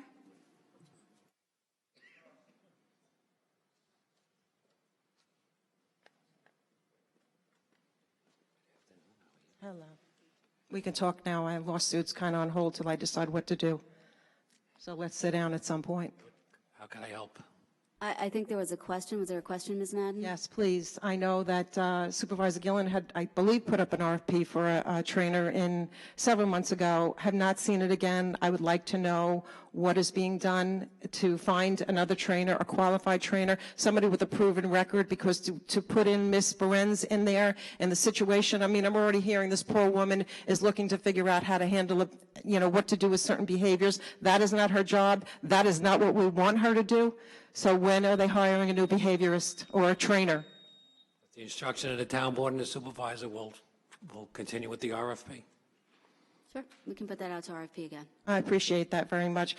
Real quickly, too, if you don't mind, the investigation, when the union president came up here and Councilman D'Esposito was smart enough to ask for an investigation on those vile comments that were made on Facebook.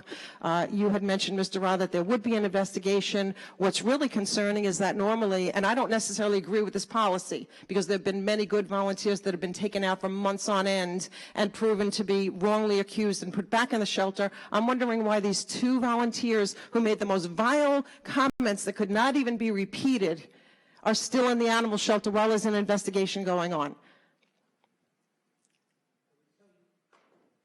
Thank you for your comments. Don't comment on investigations. No, I'm not asking for a comment on an investigation. I'm wondering why they're being treated differently than all of the other volunteers. Ms. Gillen, maybe you can mention, add to that. Because in historically, wonderful volunteers, pioneer volunteers, that just simply to go in there to walk dogs have been targeted by Ms. Fonte, removed from the animal shelter, brought back some of them months later. These two volunteers, there's proof that they wrote things on Facebook that were vile and in relation to the animal shelter as town representatives, and yet their volunteerism goes uninterrupted. Why is that? Mr. Ra, was there an investigation? Was there an investigation? To the extent you can comment? Well, any of the complaints that we have, we look into. So you're looking into it, and the volunteers have been uninterrupted. I just want that on record. That's very important to me, because you know I'm a believer in treating people fairly. On record is I don't comment on pending investigation. Okay. And as far as the field trips also, lastly, there's field trips going on. You want to talk about a union issue? The union people in the animal shelter have been told they can only give limited amount of information to the public that are looking to adopt, the public that contribute, the public that volunteers, the public to provide foster care, the public who funds $5 million. They're not allowed to give certain information. Yet, when some of the favorite volunteers take animals out off the property, and by the way, I foiled this to find out on a ridiculously small amount of policies and procedures, they are allowed to tell the public whatever they want. That's a union issue. I would really get on top of that. Laura Gillen, if you ever intend to make friends with the union president, try protecting some of those employees. Thank you. Thank you, Ms. Madden. I try to protect our employees all the time. Rich Shuren?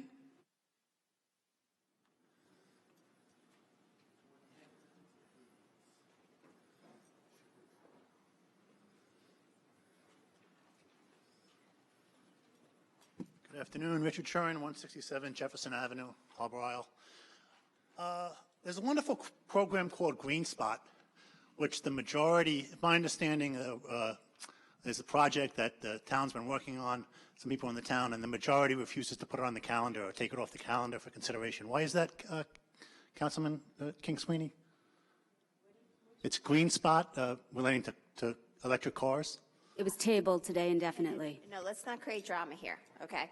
So it's not that we refuse to address it. I initially thought it was just about scooters, which I think is a great idea. I use them myself. I have the app on my phone. So I have no problem with it. You have a video of that?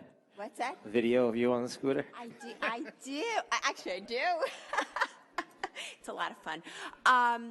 But I didn't realize it was about electric cars, and because these potentially the locations could be used at train stations, one of the biggest complaints that I have from the South Shore residents is not enough parking spots at train stations. So before we go forward with the project, we want to make sure that there's enough spots. That's it.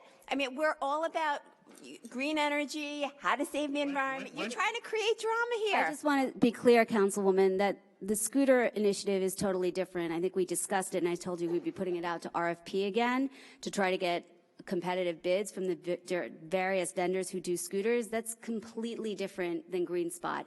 And Mr. Haber, have we talked about the Green Spot with the town board in the past? Can you talk a little bit about the process that we went through with Green Spot?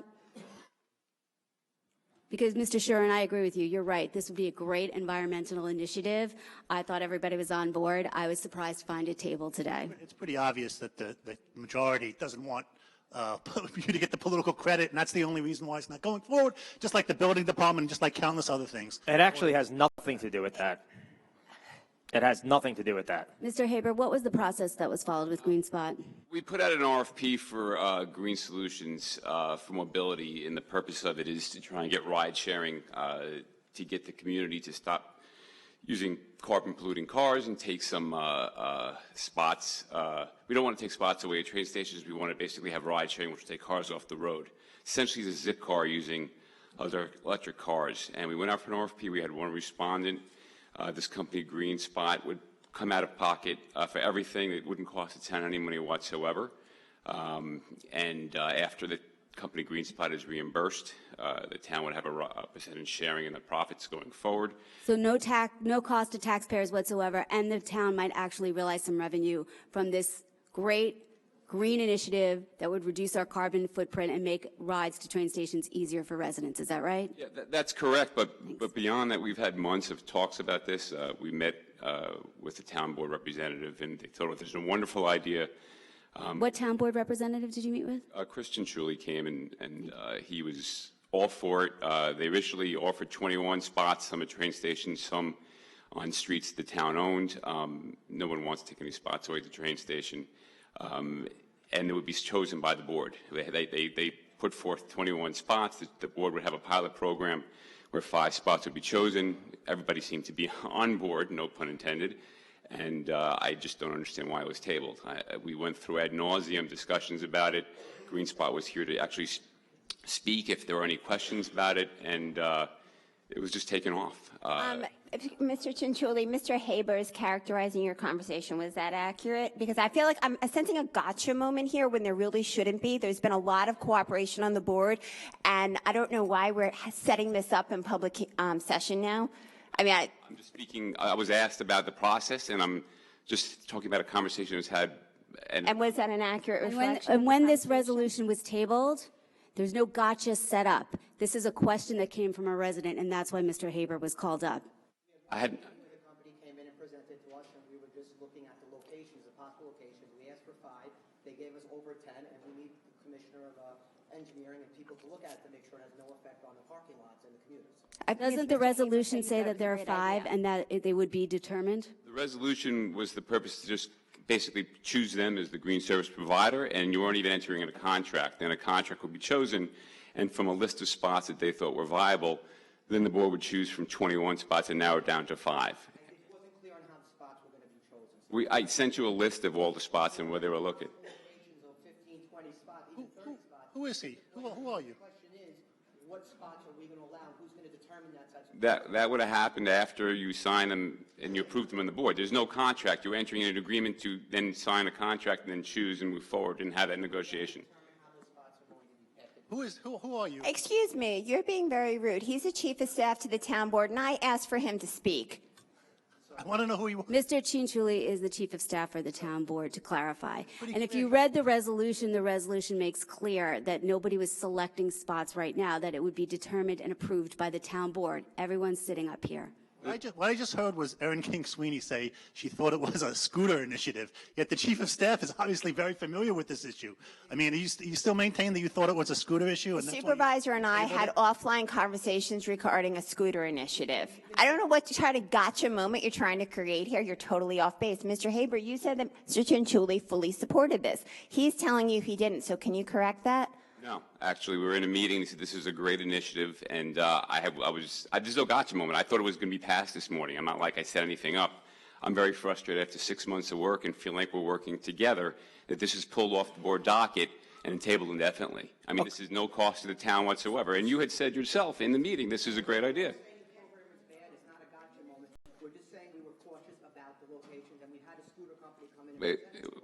This is not a scooter company. This is a completely different initiative. You were given us the whole point of this is not to. You're selecting a vendor, and then you were going to enter in a contract with the vendor, and then you were going to choose the spots. So delaying this is just delaying the whole process. Okay. So what it seems like is that there was some sort of communication issue. It has zero to do, I know Mr. Shuren likes to make everything political. This has nothing to do with political. This is not trying to take any success away from the supervisor. It was that we didn't have the correct information, and moving forward we will. And I hope that Mr. Haber could present us with the correct info, and moving forward we can get it onto the calendar. The correct info was presented in a resolution, which I suggest that going forward maybe you read them. I do read There is just no need to be nasty here. We are trying to work cooperatively with you and protect the environment and be forward thinking. Why are we doing Mr. this? Haber of misleading people. It was in a resolution. and that it Mischaracterize was what about- Christian Julie said. We're trying to All work right, let's together move on. with you. Mr. Shuren, do you have any other comments? I didn't mischaracterize anybody. I'm merely telling you how the process came about, and it was a conversation we had. I'm not calling names. I'm not saying anything negative. It's just an amazing initiative that we worked on, and I'm just shocked it was pulled, and it's frustrating. That's all. But it seems like everybody on the town board thinks it's great, and they just want to figure out how we're going to choose spots. So I'm hopefully happy to it'll bring come them back in and on have them make again. a presentation to the board if they'd like, or do it privately so you completely can get exactly what it is. And if you choose to then not to go forward, that's fine too. But I'm really excited about it if we can get it done. Thank you, Mr. Haber. Mr. Shuren, do you have any other remarks? On this point, my concern is the dysfunction that you have a representative from the company here. They think they're getting it's going to be awarded, and then you pull it off the calendar. It may not be a political thing, but it's certainly an expression of the dysfunction of the town board. And I want to ask you, Councilman Diaz-Pizito, as you know, the Avalon Bay project, the site plan is up to be is going to go before the board. It's going to be on the calendar. Will you commit to that being on the calendar at a night meeting so representatives in your district can come and speak on that?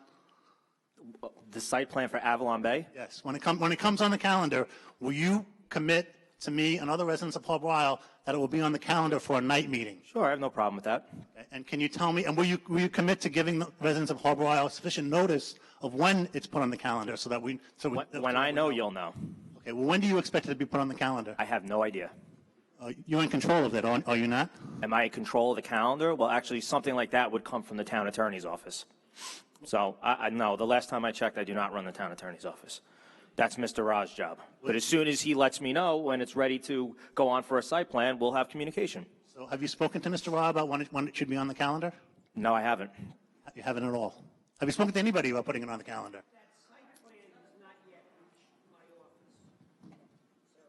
Have you spoken to anybody about putting that on the calendar and when it should be put on the calendar? I just said no.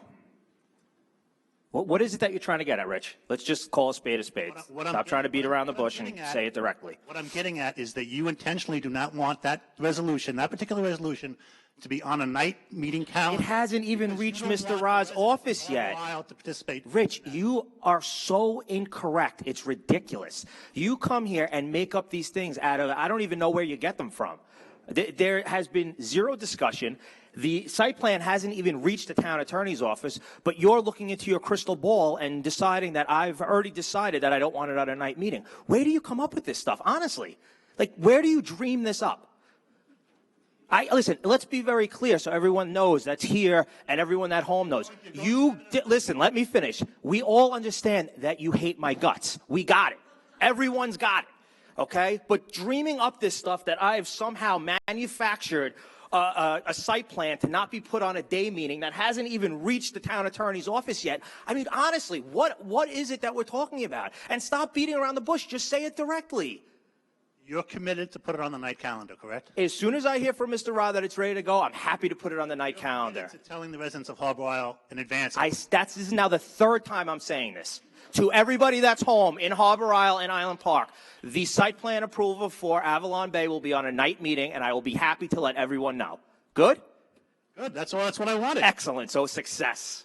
Good. For once. For once, right? And there you go. You just couldn't end it there, right, Rich? You couldn't end it. You had to keep going. Listen, Anthony, you do a lot of unethical things. Okay, Rich. Oh, for God's Here we go. All right. We knew that was coming. I want to transition. So ridiculous. Mr. Shuren, please stop calling out from the gallery. Mr. Shuren, do you have any other comments that you'd like to make? I want to talk about the LIPA protest and the LIPA concern of my community. The town of Huntington supervisor has issued a letter supporting the community in its battle against LIPA and the tax cert issues. We held a public meeting. Supervisor, you sent a representative to that meeting. Anthony D'Esposito didn't even bother to show up, even though it was in his hometown. Okay, well, I've been in touch with Mr. Dorigo multiple times, and I plan on having a meeting with him, but thank you. Who? With who? Paul Dorigo, who's heading up that, yeah, okay, I know. Mr. Shuren, do you have a request? Yeah, I'm asking again for this board's support. In the same manner that the town of Huntington is supporting its residents, I'm asking this board, and you, Anthony D'Esposito, and you, Supervisor Gillen, to support the residents of Island Park in their battle against LIPA for their school. And Rich, I've said it a million times. I do support the people of Island Park. I've lived there for 37 years. You have shown no tangible support. Okay. Well, that's your, you all. The one time you tried to show support. Mr. Shuren, we have to wrap Right, it up. here we go. Go ahead. You can attack later on Facebook. That's where you do it best. Rachel Martino.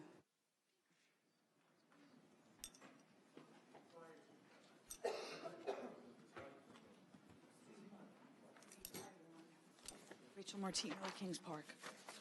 I have to read off my phone, sorry. Good morning, Supervisor and board members. First off, I want to congratulate and welcome the new Assistant Director at the Town of Hempstead Animal Shelter. I've heard good things about her, and I look forward to helping the homeless animals together. Side note, the bloodbath statement is a blatant lie, and it's a disturbing expression to just gain negative attention, and it was terrible it was said here without anyone to correct the false accusation. However, today I will focus on the Town of Hempstead Animal Shelter's volunteers. I'm here alone today since it was such a beautiful day. We collectively decided it was very important to have the dogs out instead of coming here. In regards to previous comments, the volunteers have recently been required to participate in some meetings in regards to the new handbook with the rules and the ethics code of conduct. We are all on board and agree and are compliant.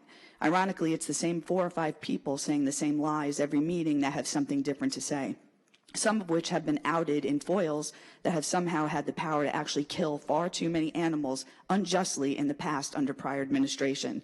So let's not forget about that part. Which brings me to my whole point today. There are so many absurd and preposterous accusations about the volunteers coming from different entities outside, some of them old and some of them new. I would love to rebuttal many of the accusations, but unfortunately there's just not enough time, and it usually falls upon deaf ears.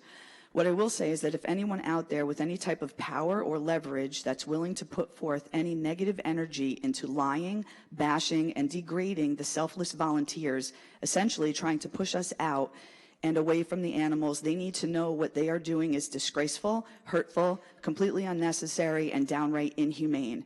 Like really, why would they do that? The homeless animals at the shelter aren't equipment or vehicles or streets or buildings. They are living, breathing creatures, and there is so much scientific, factual knowledge out there to prove that the dogs of the shelter actually have emotionally driven behaviors similar to that of humans. They are not living a happy life at the shelter, no matter how much quality there may be. The bottom line, these are companion pets living in an unnatural atmosphere that emotionally can break them down. We volunteer there to make their lives happier in a very unhappy place. Why would anyone want to take that away from the animals? I'll tell you why, for their own personal gain, whatever that may be. Maybe they're trying to get votes or attention or trying to make more money, or it could possibly just be an abuse of a power position. And you know what? That's bad karma. Some may laugh at that statement, but nothing good can come from trying to destroy something that's good and helpful and wonderful in a very dark place. If anyone wants to really know the truth, come down and volunteer with us. Walk next to us. Chat in the hallway with us. Invite us to have a conversation on how we can all work together and make things better. Don't start bashing us when you don't even know who we are. I mean, really, because we like to love animals? And listen, I know not everybody gets it, our love for the animals, but it should be respected. The volunteers hurt no one and get nothing for it other than the joy we get knowing that we make a difference in these animals' lives. Can I just do a little bit? So listen, it's an open door policy. Come join us. I don't know. While there are homeless animals at the shelter, you can best believe that we will be there trying to help them. Thank you. Thank you. Thank you, everybody. Have a nice afternoon.